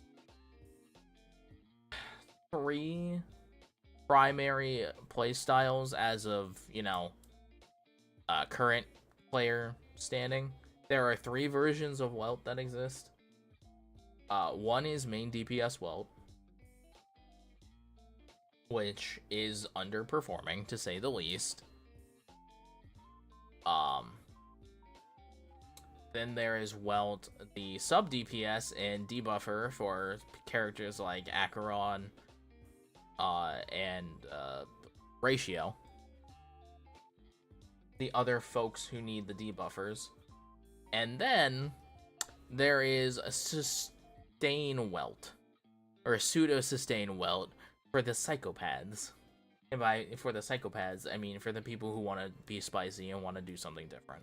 Because his slow effect, while terrible for some teams like Dot, is really good if your characters are hyper invested and just can do a lot of damage. And if you slow your enemies down to a crawl, and you kill them before they can kill you, that's all you need. So sometimes Welt is just a sustain character, which is kind of what he does in Currency Wars. Welt in Currency Wars is an unbelievably broken character. Holy, if they give him anything like what he does in Currency Wars, that thing, he is going to do crazy things if that's the case. Now, I can't imagine them doing that because conceptually, what they do in Currency Wars, where if you use his ult, it adjusts like the turn cycle. Like you get AV back. Like that's insane. Like that's crazy. You get crazy action value. And it's just like an action value refund basically, and that is disgusting. And conceptually, that is very impactful for endgame modes. So I don't think they're going to do that. Now, it would be really cool if they did, and I'd be really appreciative of that. That would be sick. And, you know, up his multipliers because, he's a standard banner character, so his traces and his multipliers are mediocre at maximum. So, hopefully that changes, because, oh dear god. But, like, there are some things here that could just be in his base kit. There's just, some of this stuff could just be in his base kit, and it just don't matter. It just don't matter. Oh, I think also for a time people were running Super Break Welt. Is that also a thing that happened? Or did I imagine that? I might have imagined that. I get it, because he's imaginary. Please don't unsubscribe. Please. Please no. Oh, swear no. Oh, swear. Now, I'm probably gonna make a video on this when I'm more, like, actually, like, want to go into the numbers and all the deep dive stuff. I kind of want to keep it surface level for our yap today. But if I had to... let's go element by element. Character is a little better in my brain. Who needs a Nova Flare? Argenti needs help. Argenti, forever a fraud. Argenti currently has a niche as a Herta battery, but it is not great. But man, that guy is on fraud watch. That guy been on fraud watch. Clara could. Clara, I don't actually think is bad. Like, Clara is in a completely fine position, kind of. It's just that the enemies do not attack frequently enough for them. Does that make sense? I think if Clara and Yunli both, if the two of them had something to action advance the enemies in the way that Feinin does, they'd kind of be good. They'd kind of be okay. Like, taunting is not good enough. Like, their taunt, not good enough. It needs to do more. It needs to bring up enemies. It's got to do something. Like, if that's what they do for these characters, I think they're okay. The Clara mains and the Clara main subreddit chilling. Like, they're kind of good. My Clara, kind of good. 4 stars will never get Nova Flares, despite however much I want them to. Because Hanya could be pretty cool. Luca is hilarious, and I love Luca. Natasha, whatever. Hyacinths doesn't need one. Hyacinths is fantastic. Easily the key to Dot beyond Kafka. Robin, yeah, that's not really happening. Like, God, no. Because Robin is still one of the top 3 supports in the game. Physical Trailblazer, that's not really happening because we just get a different Trailblazer every every other world or whatever we do. So, like, that's not happening. Yao Guang just came out and she's incredible, so I don't think it matters. And I already talked about Yunli. Obviously Firefly is getting one. The 4 stars ain't ever gonna happen. Himiko. I don't actually think Himiko needs one, but if they wanted to Nova Flare her to just completely fall into break, or yeah, just like completely fall into break, I don't think anyone would mind. Because I think that's just so easily where she's performing, and she's maintained value over time, and if not maintaining value, one of the only standard banner characters to retain and grow value. So Bronya has maintained value, but there are so many characters that you could just replace Bronya. You can just replace Bronya with. Oh, chat. Oh my god. Talk about fraud watch. Jiao Cho. Oh my god. What did they do to you, dude? Hoyoverse genuinely did what Hulei could not, and they killed this guy. This guy is dead. I know it says tier 1.5.1.5 and 1.5 there, but my god, they killed this guy in a ditch. Because what? He lost his role. Bro got kicked out. He got replaced.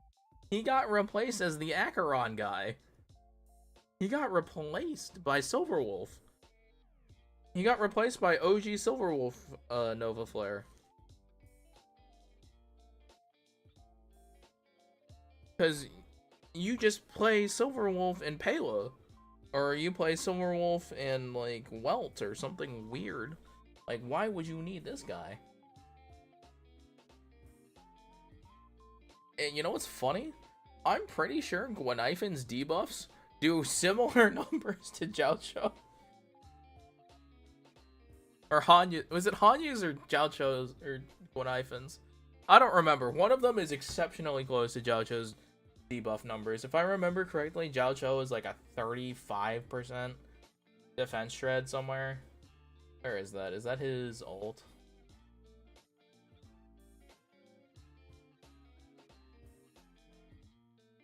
Which of you which of you has the 25, 30, whatever?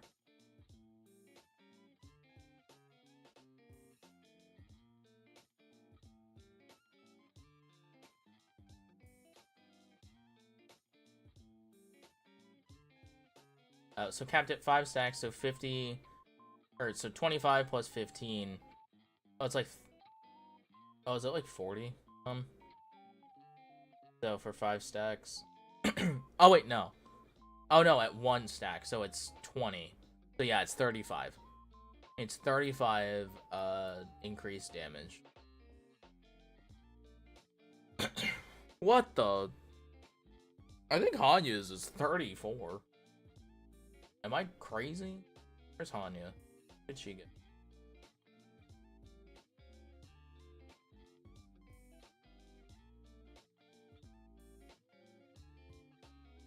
Oh, it's actually 30. Wait, is it 30? Yo, Wog!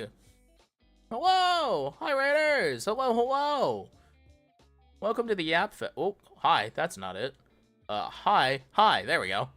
Wog Raid! Oh, do I not? I might not have my, my alerts on this one. But hello, Raiders! Hello, hello! For those of you who do not know who I'm Tetsu Hakayami, your Shadow Monarch of Flames, dirty boy VTuber, competitive variety streamer, and, hold on. Where is he? I think, nope, not here. Here! The creator of Corvusmith! Woo! That guy! Oh, wow, that layer is so far down. Let's put this up here. Creator of the sky! I made this guy! That's me! I did that! That's me! I did that! And Yoku Midori, thank you so much for the raid as well. I know you all were playing today. How was the wheel? How was the wheel, gamers? How was the wheel? Did y'all have a lovely stream? I hope y'all had some fun Sunstrike testing. I hope you all, you know. I didn't see it on the wheel, but I did see Fuzubatuga. So I hoped it, did some things. I know people are terrified and, love this card. Whether that love is hard carried by me or not, you know, we'll figure it out. But I love that guy. It's no 6th love language that is tongs, but like, hey, it's my love language. Kuribus versus Ruminous Twindra Vasu. Ooh, okay, kinda sauce. Actually, I'm kind of excited for Kuribus. I'm kind of hype about it. Like, you know I'm the fire guy and I'm like the Corvusmith guy, but like I'm kind of hyped for a lot of the elements. I'm kind of hyped. They're kind of sick. But thank you all so much for the raid. I really appreciate it. Make sure y'all taking care of yourselves. I know you're a busy mans. I know you take care of yourselves. Thank you so much for the raid.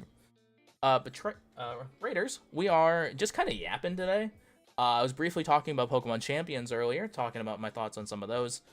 Hold on, where is my timer? Timer, shush! Let me talk to the stream. Let me talk to my stream, dang it. I'll snooze the ads for about 5 more minutes. But thank you. I was talking about Pokemon Champions, which is releasing, I believe, on Wednesday? I think it's Wednesday? The 8th? That sounds right. We're talking about Champions, about some of the abilities, some of the new megas they're going to have. And currently, we are on Predwin talking about Honkai Star Rail 4.2, which the special program's on this Friday. So, I'm a very busy guy. We're a very, very busy guy. Celestial Sunstrike, by the way, comes out next month on the 22nd. I'm busy. This is crazy. I've never been so busy. I have never been so busy. There are so many things. But thank you all so much for coming in. I really appreciate it. Of course, always take care of yourselves. I really appreciate all the follows. Cosmin Bun, thank you so much again. Appreciate y'all so much. Appreciate it. We are here, and I thank you for the headbats. Thank you. We're comparing right now. Actually, chat, what we were comparing is I was going over Jiao Cho. Jiao Cho in Star Rail is on Giga Fraud Watch. He is on Fraud Watch. This guy lost his job. This guy lost his role to the Nova Flared Silver Wolf from the first time. So next patch, when we get 4 more Nova Flares, if this guy loses even more so to Nova Flared Welt, he will buy.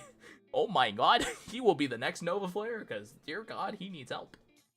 He is help. Because somehow Star Rail did what in plot could not. they killed this guy. They killed him dead. He lost his job. Crazy work. Crazy work. Ugh. Crazy work, chat. Crazy work. We were in the middle of the fire characters, but I was comparing Hanya's defense or damage increase, and I was trying to find it. I actually don't know where it is because I don't play Hanya, but I know she has a weird defense shred thing on for her. Where is? Oh, it's an additional increase by 10%. So action advance forward by 15%. Ultimate increase same target allies damage by 60%. I don't think that's it. Is that burden? Oh, it might be this. It might be her talent. By 30%. Wait, if she's E6, it's by 40. Wait, she's actually better. Wait, that means she gets a 40% increased damage, or like increase the damage on enemies debuff, when Zhao Cho's is like 35. Oh my god, he's on Fraud Watch. He's worse than Hanya. Okay, that's like not always true, but most players, when you play regularly and have all the characters that most people do, you will likely have E6 Hanya, but that, you know, it's not always the case. Right? That is not always the case, and I do believe Zhao Cho's buff uptime is better, but that's tough. That is tough. Lingsha chat, I think Lingsha is still very good. Like, yeah, tier 0.5, 0.5, 0.5 across all endgame modes is very good. It's just that Lingsha is not the best healer in the sustain role, and I don't know if that's like bad. Like, I think she's fine. I don't think she's going to need buffs. She might need buffs in the future. She might need more targeted kind of like sustain routes, but I think most endgame modes, Lingsha is a completely fine healer and sustain unit. It's just that currently, with a lot of the bosses and everything going on, and a lot of characters scaling off of HP, it's Honkai Hyacinth Rail. And you know what? I love Hyacinth, so I'm not complaining, but yeah, Lingsha does struggle a little bit. Now, I will say, Lingsha is easily the best break sustain. Like, Gallagher is fantastic, and I know a lot of players will play free-to-play Gallagher, because Galagoat is kind of that guy. But Lingsha is the best support for break teams. But break is the one team in the game that can realistically and reliably almost always go sustainless. So you kind of don't always need her. In that case, she kind of becomes the follow-up attack sustain, but in that category, you are competing with Danheng PT, and you are also competing with Aventurine, the two best shielders in the game. So, it's kind of tough. It's kind of tough to be that guy. And in a lot of cases, Hyacinth's not even that bad on follow-up attack. So, I don't know. Sparksy and the Dahlia basically just released, and they are the most broken characters in the game. Just kidding, Sparksy's not super broken, but Dahlia is insane. I know. I am now boxed. But the Dahlia's insane. The Dahlia is like a Reddit, like, the Dahlia feels like a Reddit custom card for a Yu-Gi-Oh archetype, and I don't know how else better to put it. The Dahlia is a Reddit custom card. I'm not Sebin. That's just mean. Why would you compare Sebin to me? That's ridiculous. He's so much taller than I am. He's so much taller than I am. He's like at least 5 inches taller than me, I think. Actually, he might only be like 4, but like he's so much taller than me.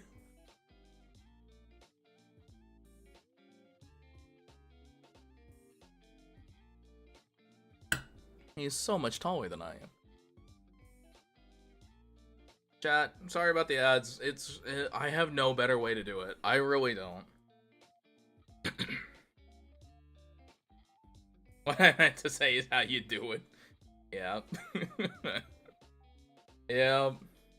I killed it for the raid, but man, that's tough. I can only kill it so much, right? I can only kill it so much. Oh man. Now, chat. I'm gonna have to say things after the ad. Oh, I'm gonna have to say things after the ad, and it makes me so sad. Oh, it's gonna make me so sad. I'm gonna have to say things after the ad. Man, and I'm not gonna like it. I'm not gonna like it. And it's my own daggone ad. Oh no. Oh, I don't like it, man. Oh, I have to say it though, because it's true. I have to say it. It's true.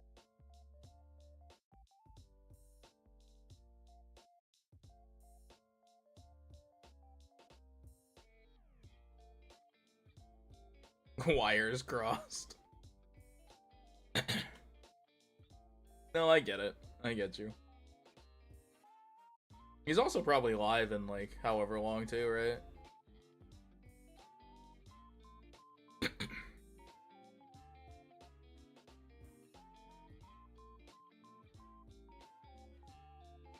Where's my ad timer though?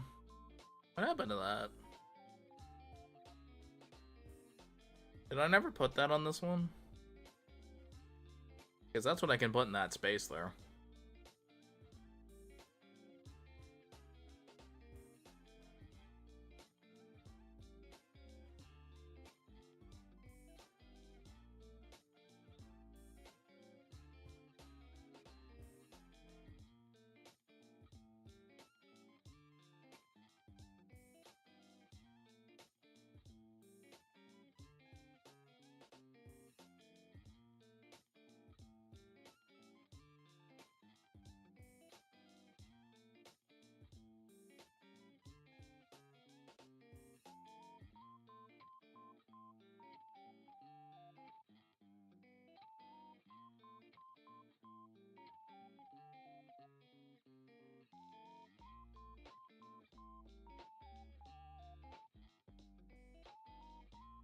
There we go.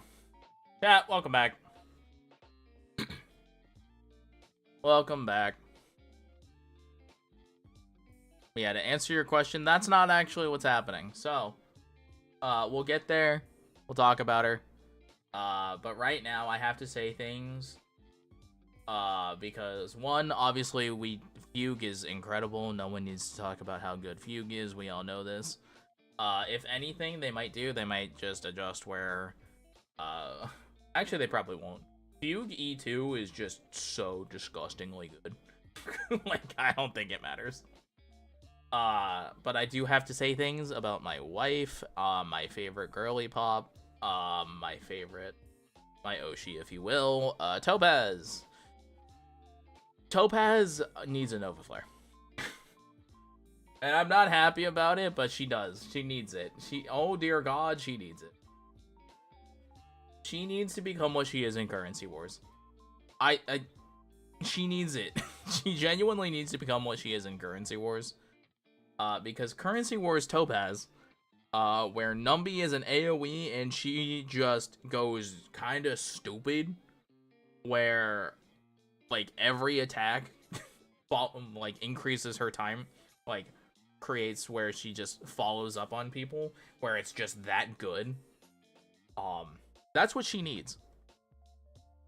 I think what has to happen is, I don't think she can be the sub DPS anymore. I think she needs to be Nova Flared into being a main DPS. Now, is that because I have E6? Maybe a little bit. Weensy bit. But she does have, her kit is not terrible. Like, let's put it that way. Her kit is not bad. But it does show some age of being an early character. And so, like this, 10% HP. Like, that could be crit damage or speed, and no one would bat an eye. Yeah. Like, E6 Topaz, and just Topaz in general, off of Currency Wars, I think could be a much better, main DPS role. And if you go back to doing what we were doing in the Ashvale video, which, by the way, is linked in the description below. Haha, please go watch that video. Please. I'm begging. Where instead of Ashvale trying to be a main DPS for Topaz or vice versa, making sure Topaz is the main DPS for Ashvale, where Ashvale can fill that sub DPS role that they clearly want him in, I think would do so much better for the game.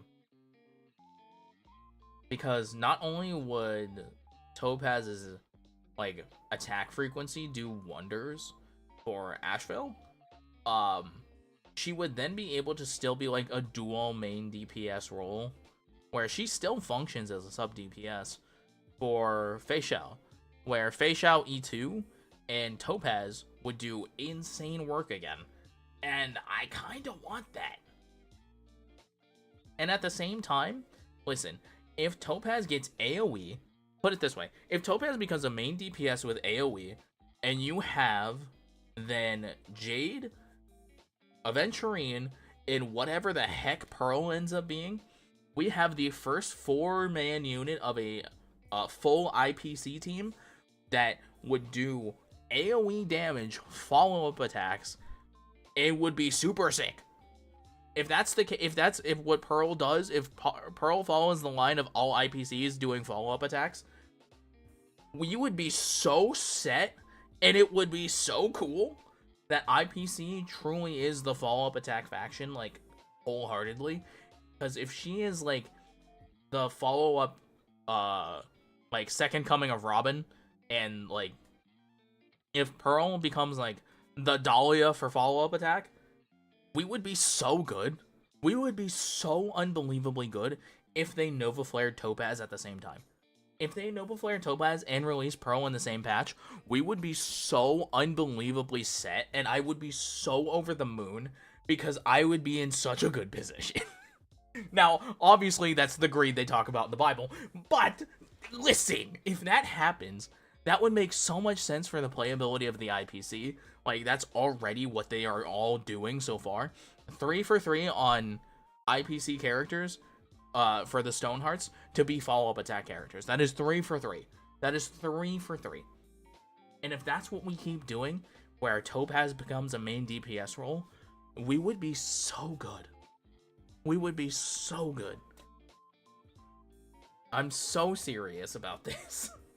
I've thought about this so much today. Like, even just today. I was just listening to videos while working, and man, Topaz in a main DPS role off of Currency Wars would do so much good for the health of IPC characters in the future, where I believe they just focus on follow-up attacks. Man, that'd be so cool. That would be so cool. That would be so cool. You know, we could talk about it now because Ice is up next. Ice. Oh, Ice. Oh, also, I don't need to mention it. The Trailblazer never getting... There's no way the Trailblazer's getting Nova Flared. They just give us a new Trailblazer every patch, so it doesn't matter. It just doesn't matter. March 7th. We're gonna skip because you asked about it. March 7th. Obviously, the purple one's not gonna get one. 4-star is not getting Nova Flared. If they'll do anything, they'll just make another March 7th form. Whoop-de-doo. And Evernight. Evernight is crazy. As much as I don't like the character... Well, okay, Evernight is more interesting as a character. but like I don't like them, so eh, eh. Nothing will ever make me like you, March 7th. I'm not sorry. Like, I'm sorry to the viewers, but I am not sorry to you, if that makes sense. But yeah, March, like, Evernight is a phenomenal character, like, in terms of, just design.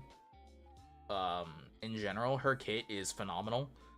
She can wholeheartedly function as the sub DPS for casters and the HP scalers. Um, but she can easily also be a main DPS because she can do ridiculous damage. And I think that is just the best case scenario for Evernight as a character, where she is just good. She's just good. Just good, and there is, I think, a very good chance that her kit holds up for a solid amount of time. Cyrene is maybe the secret, like, a secret fourth member of the top four or like the secret fourth member to the top three supports in the game, being Tribby, Robin, and Sunday. Despite my hating of Sunday, he is a good character. I have eyes and I understand stats, so he is still very good, as much as I hate him. But Cyrene is maybe the fourth member of the Elite Four of supports, because Cyrene is crazy, and she enables so much nonsense with every single Chrysos error that exists. She would enable the second base, or the best case scenario for a lot of the Chrysos errors. She's great with Anaxa, she's great with Aglaya, she's great with Finan, she's great with Hycelan, she is great with every single one of them. And it does not matter. She's great with the Trailblazer. Chat, we beat the 3.7 story with the Trailblazer as the main DPS because of Cyrene. That's just it. Like, I don't know what else to tell you. That is just it. Now, Japard. Oh my god, Japard. You are dead. Japard's been dead in a ditch since Aventurine came out. And Aventurine, when did Aventurine come out, actually? Aventurine, when did you launch, my friend? When did you come out? Does it say? I don't remember. When did he come out?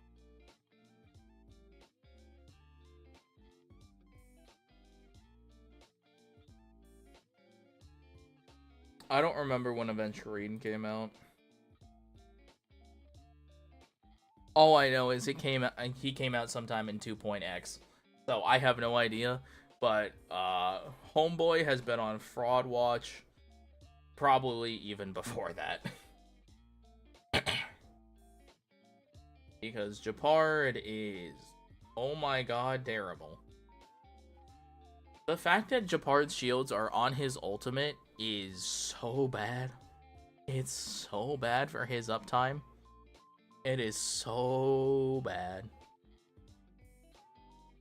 It is so bad for his uptime. It is so bad.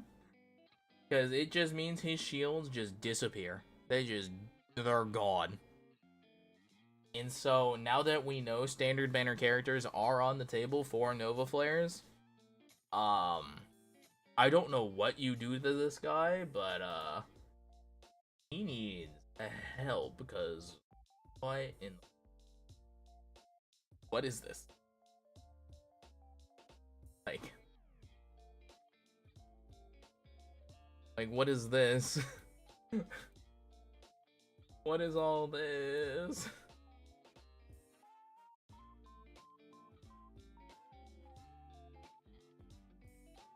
Like, oh no, it's so bad. They're so bad. It's so bad, dude. Oh god. Oh, Japard needs help. Little Herda obviously is a 4-star, not happening. Jingliu has already been Nova Flared, but I'm not gonna lie to you. I think Jingliu could be Nova Flared again. But she is not performing well.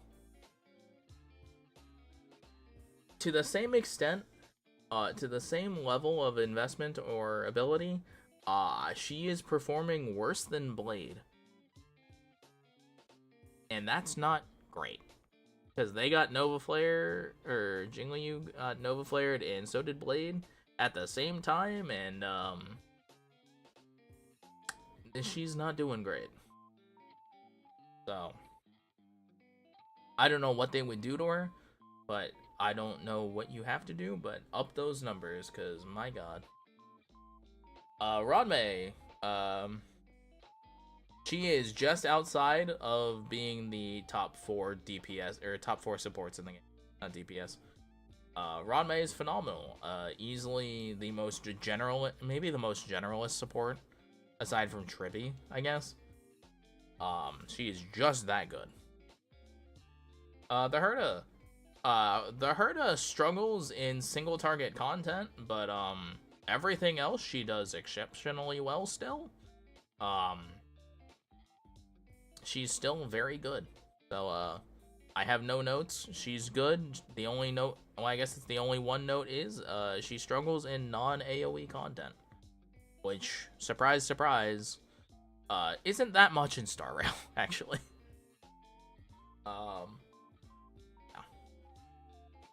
The Remembrance Trailblazer, this is the one time I don't have to worry about talking about whether or not they need a Nova Flare, because, oh my god, they do not.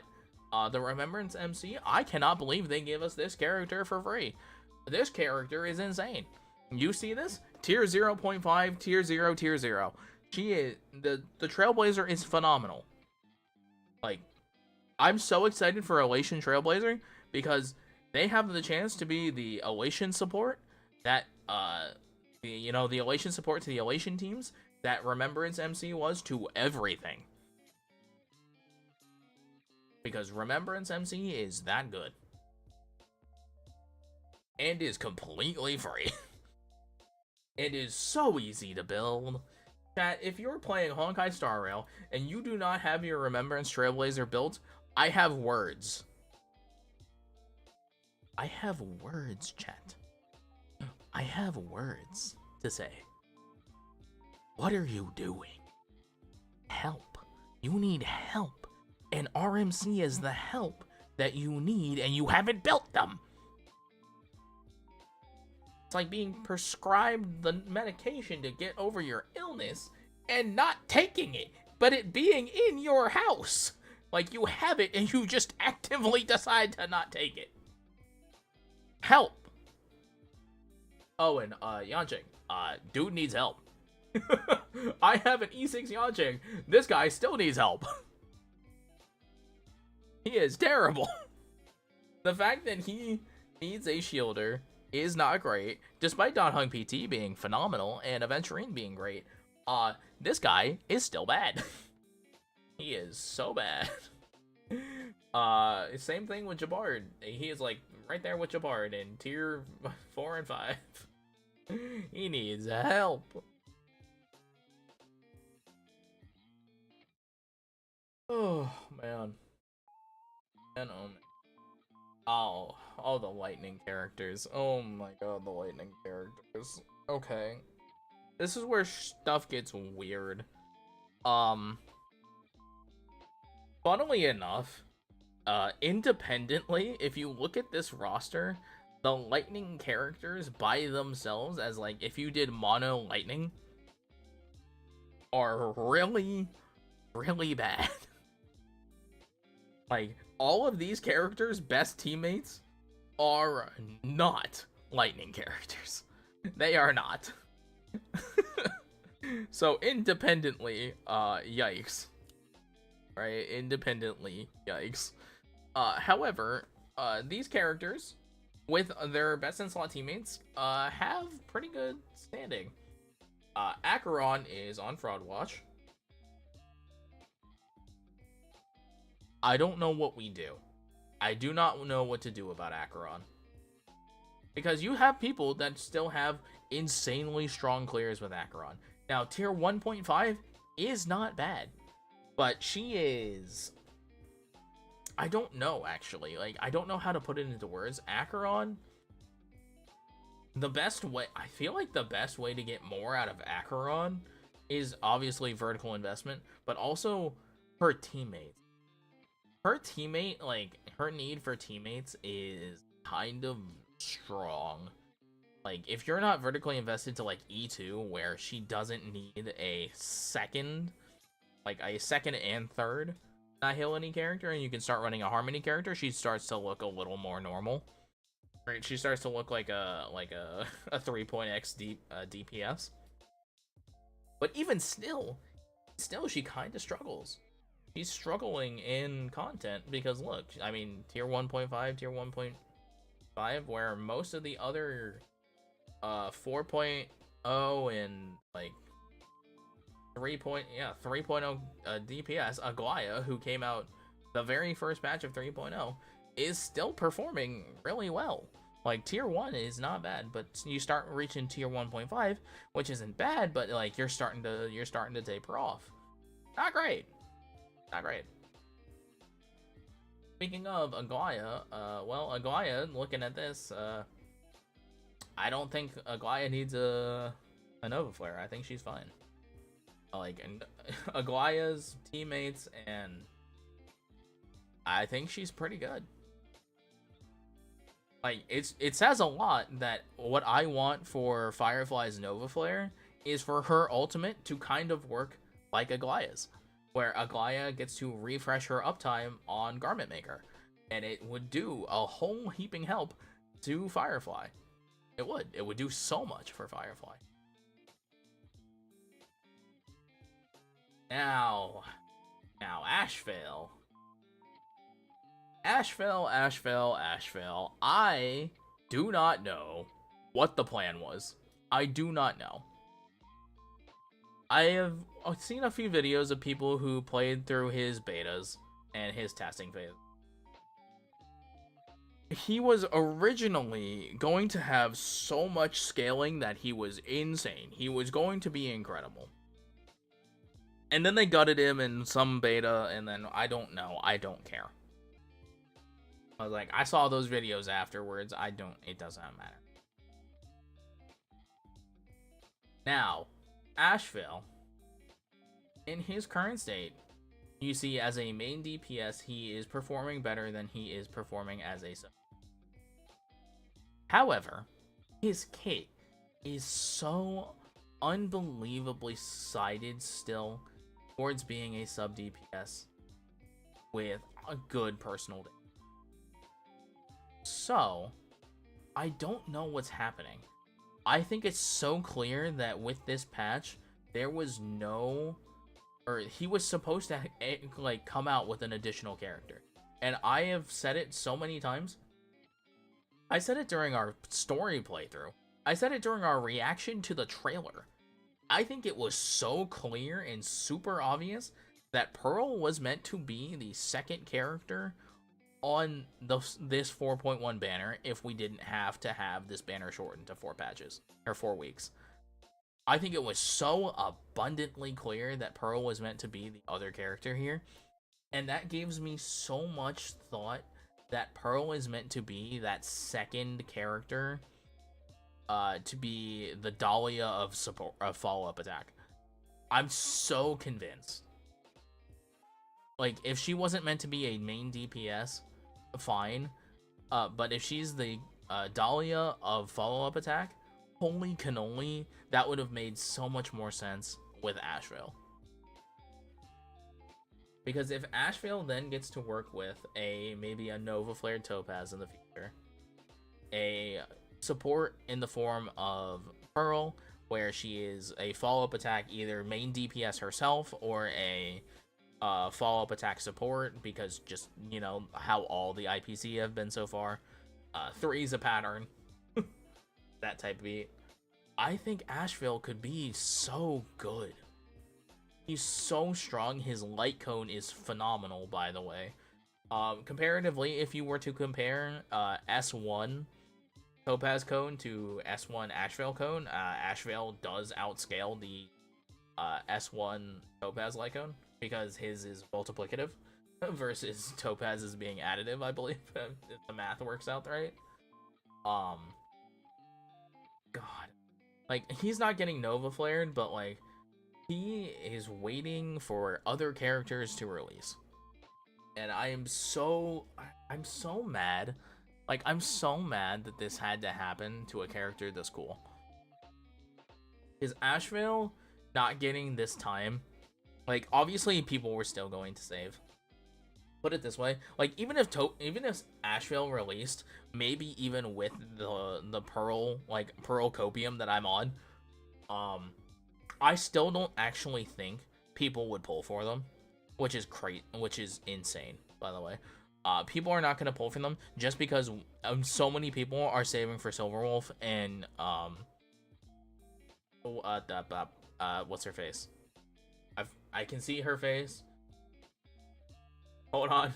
What's her name? Evanescia. There we go. I can see her face. Where Evanescia and Silverwolf 99, or Superwolf, whatever you want to call her, are the anniversary characters, and the anniversary patch being 4.2. That, far and away, is going to be what people are saving for. We all know this, and I guess for Hoyo, it's probably a blessing that they can just put out Ashvale and, like, not super worry about it, which sucks, because I think Ashvale is a super fun, unique character, because he's a hunt character, but he can do so much damage to multiple enemies that he can perform in AoE content, which is a struggle for a lot of the hunt characters, which is just super cool. He's just got a unique playstyle that just doesn't get played into. And it's not going to get played into because he's gonna be like one of the least pulled characters. Which sucks. It sucks. Because he's so cool. But he's gonna go on, like, that top 5 list with Cypher, Argenti, and, like, whoever else. Like, Linksha. I don't remember who else was on that list. I think it was Linksha, Cypher, Argenti, and I don't remember who the last one was. But, man. Oh, God. Chat, can you tell I love follow-up attack units? I love this freaking game. But I'm like, man. Oh, it's brutal, dog. It's so sad. Bailu. Okay. Bailu. Bailu. So, funny thing is, if Bailu had a cleanse, I think Bailu would be fine. No cap, I think if Bailu gets a Nova Flare and it's just a cleanse, I think she might be okay. I think that would be fine. If you just add a cleanse to her healing, I think it would be okay. I think Bailu would be fine. I think she could do it. I think she could sustain a team. No joke, I think she could do it. Like, if she had a cleanse, I think it could work. I think I've said that now ever since, like, Linksha came out, but, like, I genuinely think that. Jingyuan, oh my god, please buff Jingyuan. Oh my god, please. Jingyuan needs a Nova Flare, I think, more than any other character. And by needs it more, I think he needs it in the sense that I cannot believe he hasn't gotten one because of how popular he is. Jingyuan is such a popular character in other countries. If I remember correctly, he was like the most favorite character in China for a hot minute, if not like still. Like, he might still be the most favorite character in China. Like, he is that popular of a character. Like, people love this guy. But, chat, let's take a look at his kit and where he is sitting in the tier lists.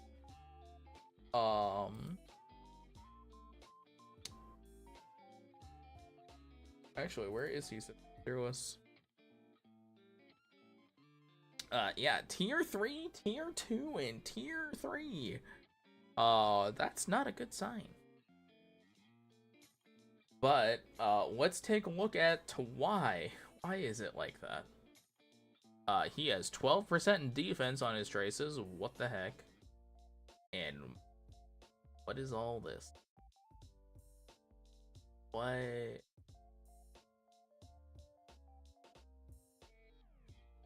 Oh, what is that? He needs help.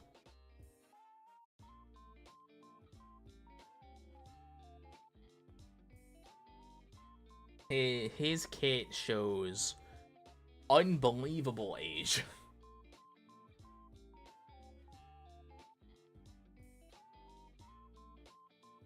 He needs help. Help. Oh. Characters to be on a Nova Flare. Genuine. I think Genuine is my most wanted Nova Flare for a character. For a character that I don't even realistically play all that often. I have him. I don't play him all that often. But my god, would it be so cool. I want this guy to be good. I genuinely want him to be good. And please stop putting band-aids on this man.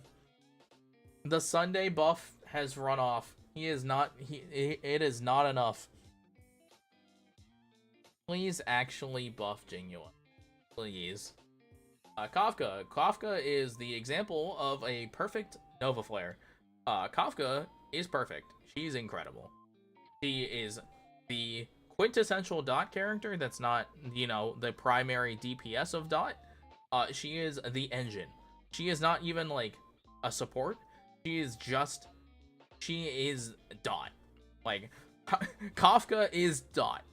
She is the engine for Dot, and she is going to be the engine for Dot until Dot doesn't exist. And then obviously the 4 stars. Funnily enough, the Lightning 4 stars, except for Arwen, debatably, might actually be some of the best 4 stars in the game. Except for Arlen. That's tough. That's kind of tough, actually. Mota is actually super good. Mota is a, Topaz at home. Serval is a phenomenal battery for the Herta, and Tingyun, remains to be one of the best Dance Dance Dance users and one of the best, energy, based supports in the game. So, we're doing pretty good. Didn't mention it. Obviously, the Herta is a fantastic battery for big Herta.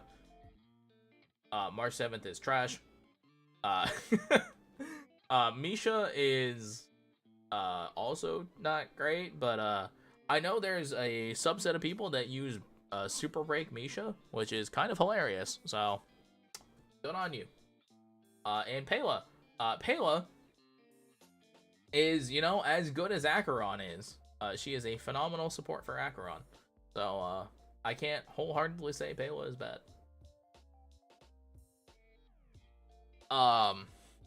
Chat, I think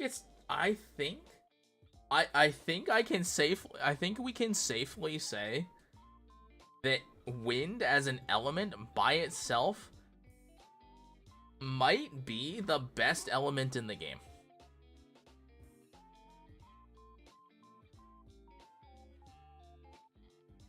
Like, if you are running wind only, I think independently if you had to only create a single team, I think wind only just might be the strongest element in the game, aside from Mono Fire Super Break.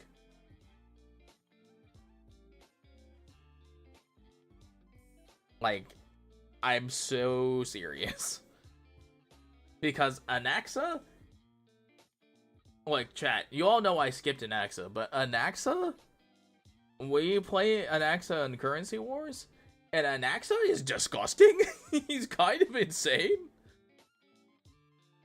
And Anaxa Saridra is phenomenal, and Hyacinth is the best healer in the game, and Bronya is just a completely fine secondary support option to support the hyper carry Anaxa train. And oh my god, I think that's just a super solid team for most things in the game. Like I said, the only other thing that maybe competes with it is Mono Fire Super Break. With Firefly, the Dahlia, Fugue, and Linkshaw or Himiko. Or Gallagher, really.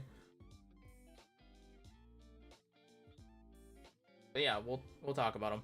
Anaxa is crazy. Look at that. As a main DPS, tier 0.5 in MOC, tier 1 in Pure Fiction, and a tier 0.5 in Apoc Shadow.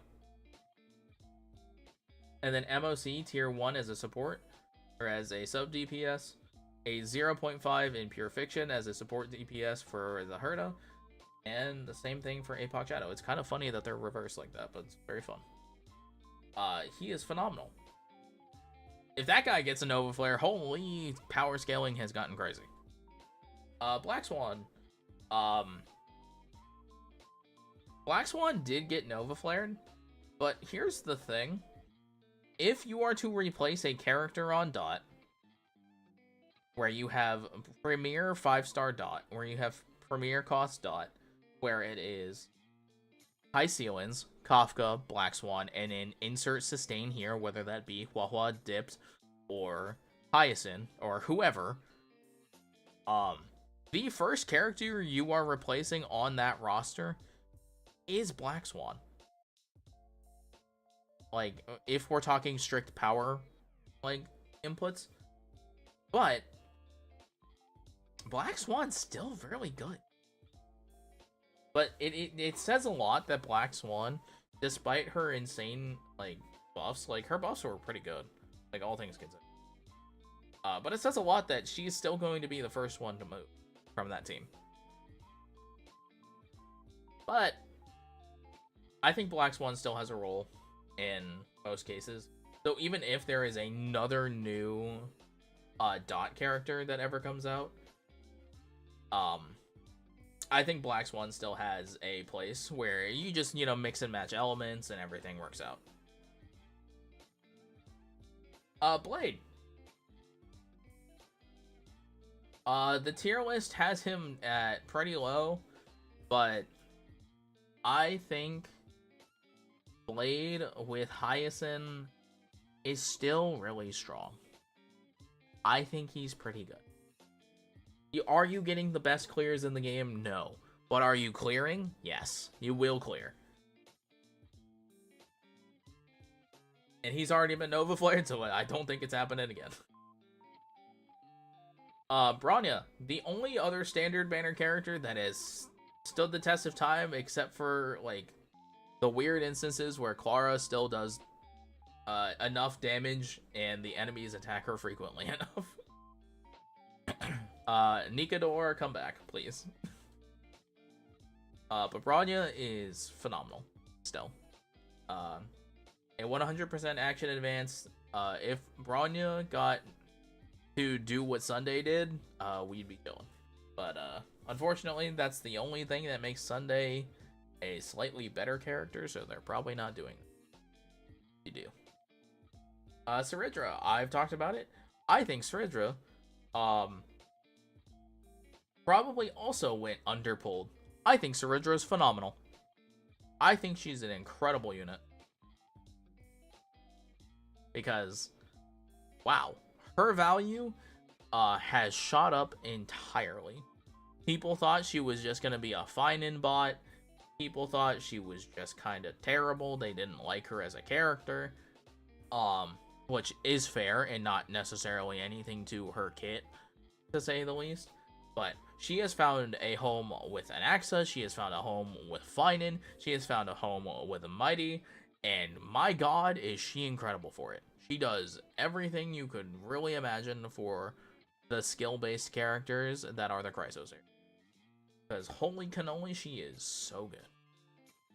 Like, who would say no to a second instance of their skill when it's Finan dropping a meteor on your head? It is...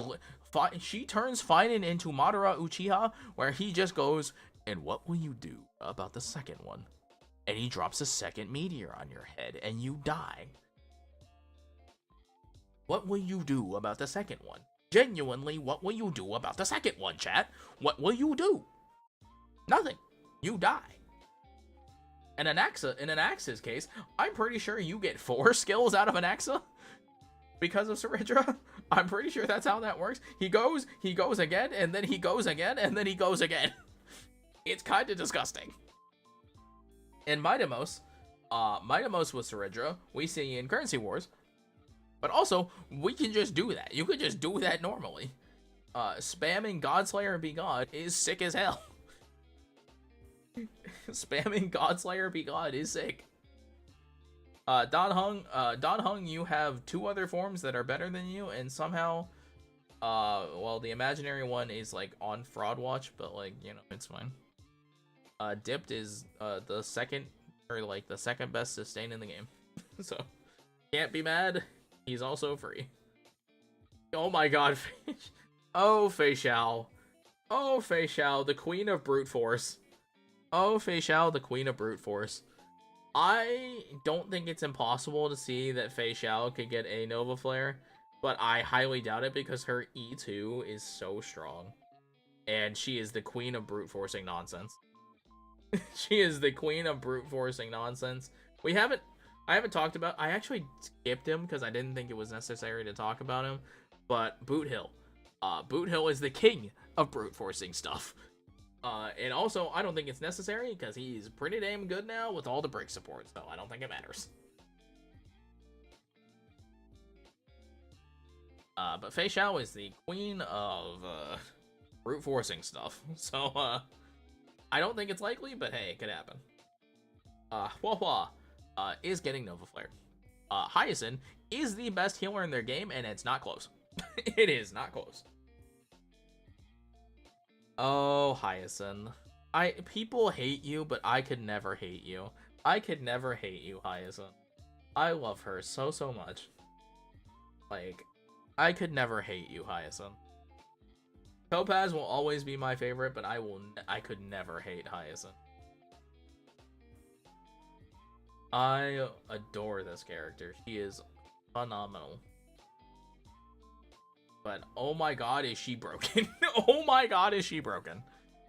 Chat, I was literally thinking about it today. Her E1 would do disgusting things on my account. Her E1 would do disgusting things on my account, and I deadass still might do it.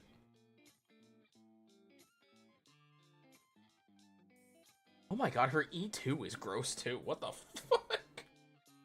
I might still do it. Chat, someone stop me. Or don't. I don't know. But my god, that would do wonders on my account. Let me tell you. My Casterus and my Mightimos would love that. They would love that. So. Yeah. Hyacinth, easily the strongest sustain in the game. It doesn't need it. Chat, I'm gonna say something, and I need the Fate fans to not eat me alive for it. So, Fate, listen to me, okay? Listen. Are we listening? Are we looking? Are we close? I cannot believe that Saber was not the free character over Archer. I cannot believe it, because Archer is unbelievable. But Saber, oh my god, is on Fraud Watch. I cannot believe it. You can't, oh my god, okay, hold on. Okay? Understand? I don't understand why Saber is worse than Archer. I don't understand. Hold on. Where, here. Tier 1, Tier 2, and Tier 1. I cannot believe how much worse she performs just in comparison to Archer. I cannot believe that Archer was the free character. I can't believe it, man. I'm so stunned that Archer outperforms. I cannot believe Archer outperforms her. Because I don't even think her kit's bad. Like, I don't even think it's that bad. But I don't get it. But Archer literally outperforms her in every game mode. In every endgame mode, Archer outperforms her. I don't understand.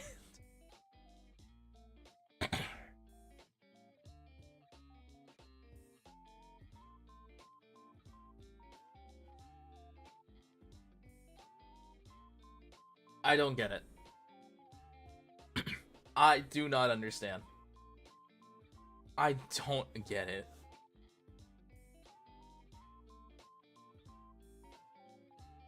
Because I don't think her kid's bad. That's what I don't understand. I don't think her kid's bad. But I don't understand. Because I don't understand how she's underperforming so badly.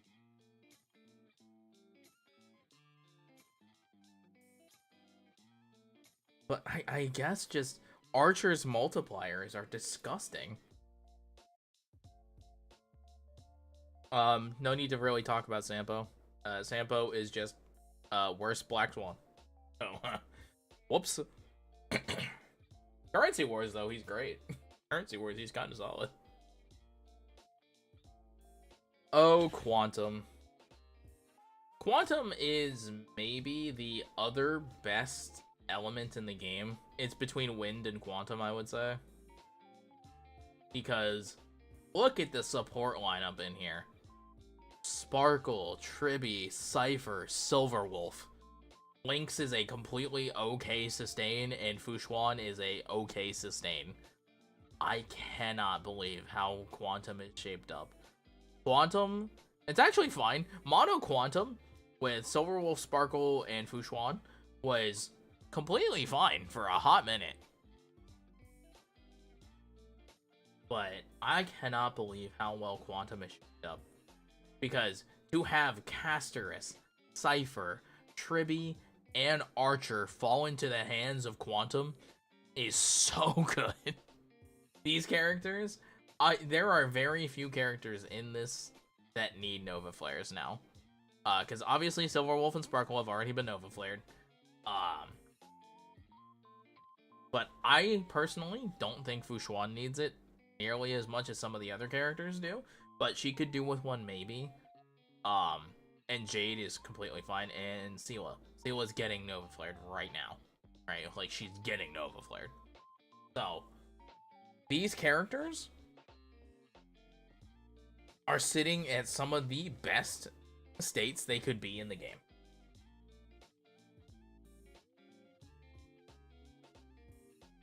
Oh, Jade was on that list of least pulled characters. People didn't like Jade. That was it. But Quantum, I cannot believe how well Quantum is shaped up. Quantum has landed itself in such a solid position. I'm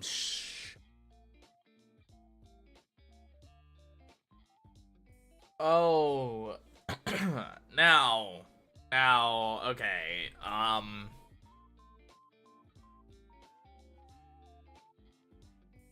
yeah, Imaginary is, tough, to say the least.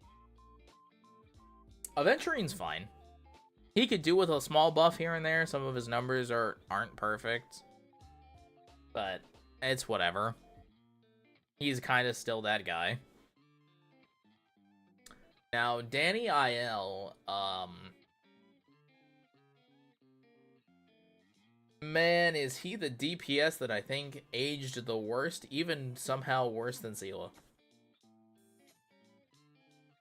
And I think unfortunately, he is not a priority for them to buff because Dan Heng, like March 7th, is a character that they actively give new forms to.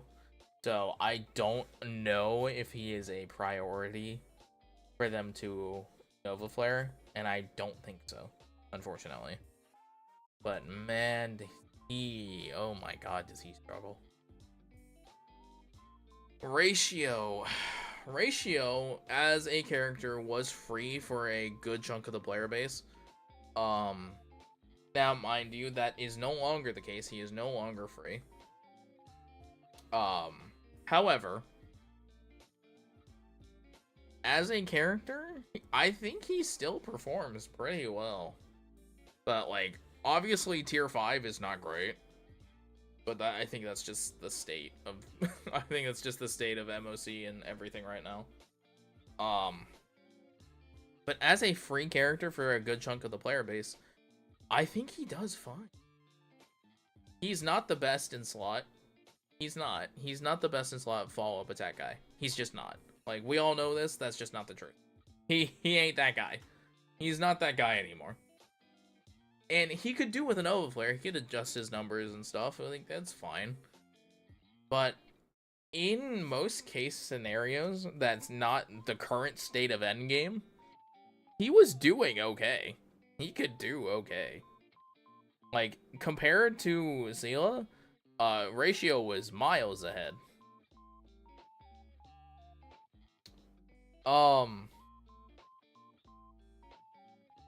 Yeah. I really don't know how to talk about Ratio. Ratio is such a weird character that, like, he was doing okay, but, like, man, sometimes just other characters were just better than him. And, like, I think it's okay. Now, Locha. God, talk about fraud watch. I know we're talking about a character that's listed here as tier 1, but oh my goodness. Locha is still listed as being pretty good. And he's so mid. He's so mid. I think he is fraud watch. But he just works for a number of characters that, like, he becomes like a he becomes that secondary healer slot that some characters just need. And I'm like, you know, I don't like it, but like I accept that that's your role. I'm actually curious. I was gonna say I'm actually very curious what tier it has March 7th Hunt in. I actually haven't seen March 7th Hunt in so long. I haven't seen anyone talk about her in a hot minute, and I much less have seen people clear with her. So I kind of forgot she existed. But if you were to play the 4-star versions of March, you are going to play March 7th the Hunt over Preservation. So, unlikely she'll ever receive anything ever again, but like, who cares? Mighty. Oh my god, Mighty, you are so back. We love you, Mightimos. Oh my god. Mightimos as a character has done incredible things. And despite all the hate he got on launch, oh my god, have you found your footing, my guy. I am so proud of you. That is my dude. That is my King Mightimos. That's my guy. That's my crown prince. That's my dude. That's my homie. That's my homie in Monarchy. That's my guy. Like, that guy... Oh, you have found your footing with Saridra and Cyrene and Hyacinth. Oh, baby. That guy is so good. And chat, we almost cleared Pure Fiction with him 80k. He literally set, like, he was on the last 2%, and had he got to go again, he'd have done it. He missed it by, like less than a turn cycle. It would have been so close. He was so close. Had he gotten to attack again, he would have killed all of Pure Fiction. It would have done it. He could have done it, man. I think he might still be able to do it. Like, if I piloted a little better, I think it could happen. But we got that clear with Topaz and Asheville. So, I'm not taking that away from them. Rappa! Oh, Rappa. Oh, Rappa. I adore Rappa as a character. I adore both of these characters. These are so fun. Oh, they're so fun. But Rappa, like the Herda, struggles in single target content or just less than full AoE content, and she just struggles for it. But if you were to pick a break DPS, I don't think picking Rappa, unfortunately. Barring her recent rerun, oh my god, where was she? Where did she go? What happened? Where did she go? What happened? I missed her. I really did. So, I'm happy she's back, I'm happy she's doing stuff, and I'm happy with all the break support. So, we'll see. Obviously, Super Wolf is not out yet. Duh. Sunday, Sunday, Sunday. I hate you. I hate you, Sunday. Nothing will ever make me like you. Nothing will ever make me like you. I don't know what else more I need to say about it. Obviously, Sunday is very good. He is the third part of the top 3 supports in the game. He is just the last ring of that puzzle. He is the lowest one on that list. If you were to compare Sunday at, like, let's say, quote-unquote reasonable investment, where if you have E1 Sunday, E1 Tribby, E1 Robin, you are going to put E1 Tribby, E1 Robin before you put E1 Sunday. Personally speaking. And, like, personally speaking, but also just, like, generally, support-wise. Like, those 3 are the best supports in the game in that order. Harmony Trailblazer. Harmony Trailblazer is specifically a break support, but is easily a very good break support. Like, in some cases, you are not going to play Mono Fire Super Break. And in the case you're not playing Mono Fire Super Break and you're playing Sustainless Super Break without Linksha or Gallagher, I think you actually put Harmony Trailblazer in there before you slot back in, like, Ronmei, unless you are using your Remembrance Trailblazer. And I think that's all there is to say about that. I think that's just what happens. And obviously, Welt is getting the Nova Flare. So, we'll see. And you... Oh my god, Yukong. Man. I think Yukong... Actually, hold on. Of the 4-star characters, who is actually the worst? Oh, I don't want to say that, though. That makes me so sad. I don't want to say that. So I actually will say. I will actually say it's Yukong. I was gonna say it might be Hook, but, like, I don't actually think that might be true. I think Hook could probably outperform Misha. Oh, man. Oh, actually, no. It might be Arlen. Oh, no. Oh, I feel so bad. Oh, no. It might be Arlen. It's just no one uses Yukong's buffs that well. No, it might be Arlen. Oh, that's tough. Oh, I don't like that. I don't like that, because I think Arlen's... I just think he's 8. Oh, I'm so sorry. There's like 4 people that like Arlen. And I know one of them. One of them's a mod. One of them is one of my mods. Oh, I'm so sorry. Oh, man. That's tough. That is tough. Oh, jeez. You know what, chat? I think we are good for today. I was going to talk about more stuff, too. But, there really isn't that much more for me to talk about today. I think I'm kind of comfy with what we're talking about today. And I'm kind of happy. I'm glad I had a good yap. It was a good yap. I actually typically struggle with yapping that long. Because, like I was saying before, I go nonverbal when playing games sometimes. I really do. I really go nonverbal, and it's not good for content, but, like, that's just kind of what happens. So I'm glad I'm like actually sitting down to talk about stuff, so it's nice.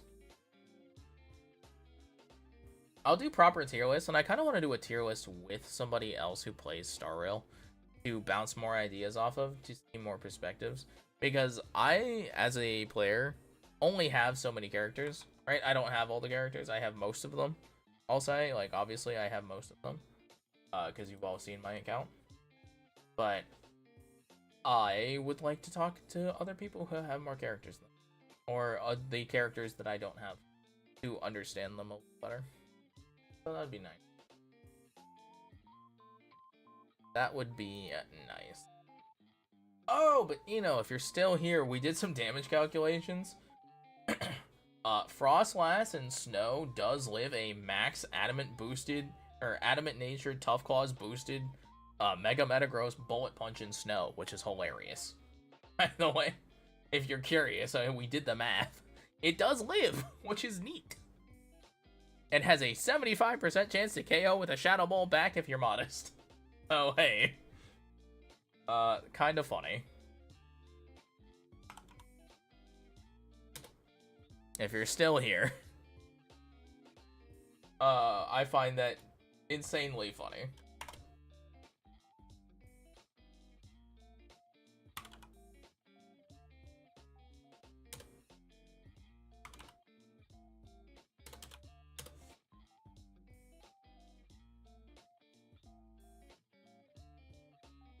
But chat, thank you so much for hanging out with me tonight. I really, really appreciate it. It was a nice casual stream today. I'm kind of happy. Very, very happy with a yap sesh. With the yap set. Yeah, chat, thank you so much for hanging out with me. YouTube chat, hit the like and subscribe buttons. I would greatly appreciate you all subscribing and following over there. It means the world to me. Check out recommended videos. There's literally a link to our Asheville video in this description if you would like to go check that out. Please, please, please like that, or, you know, go take a video. Go check out the video. I worked really hard on it, and I'm very proud of it. And I'm hoping to make more videos like that in the future with even better editing to it. That was my first attempt at editing a larger scale video. And it's not even that long. So, I already have some changes I want to make to that. So, our style, it will evolve, chat. Trust the process. I gotta download more in my brain. So, I'm really looking forward to that. Let me head in that one more time just in case. Okay. Let's find somebody to raid. Thank you all so much for hanging out with me tonight. I really appreciate it. Twitch chat, stay for the raid. YouTube, check out recommended videos like I just said. But have a wonderful rest of your day. Remember to be great and do great. Whatever you did today, I'm super, super proud of you. Here you give it your best, and that's really all that matters. I will see you all on Friday for our first Pokemon Champion stream, more than likely. What I will likely do on Friday, though, is I might push our stream back unless I can have a reasonable amount of time to record our reaction to the Honkai Star Rail special program. We are going to record that reaction first before we do Star Rail. Or before we do Champions. So, let's find somebody to raid, shall we?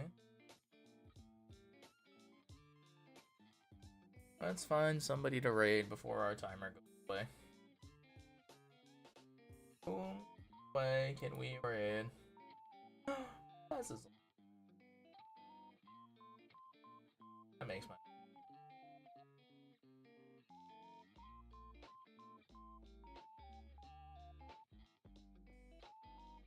We're gonna go back to Moonrise Towers now. I go bitch someone out. Then I'm going to... Oh, there's... Food, Des.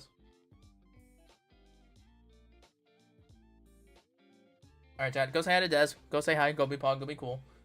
I don't know. I should honestly have a funny custom raid message for Des. From that very first time they thought I was a bot. We should have a specific raid message for Des, but I don't want to do that to them. I think that might be too mean. So chat, go say hi, go be pog, go be cool. Have a great rest of your day, and I will see you all on Friday. If I have the time, I'm going to hopefully try to work on a video for Champions.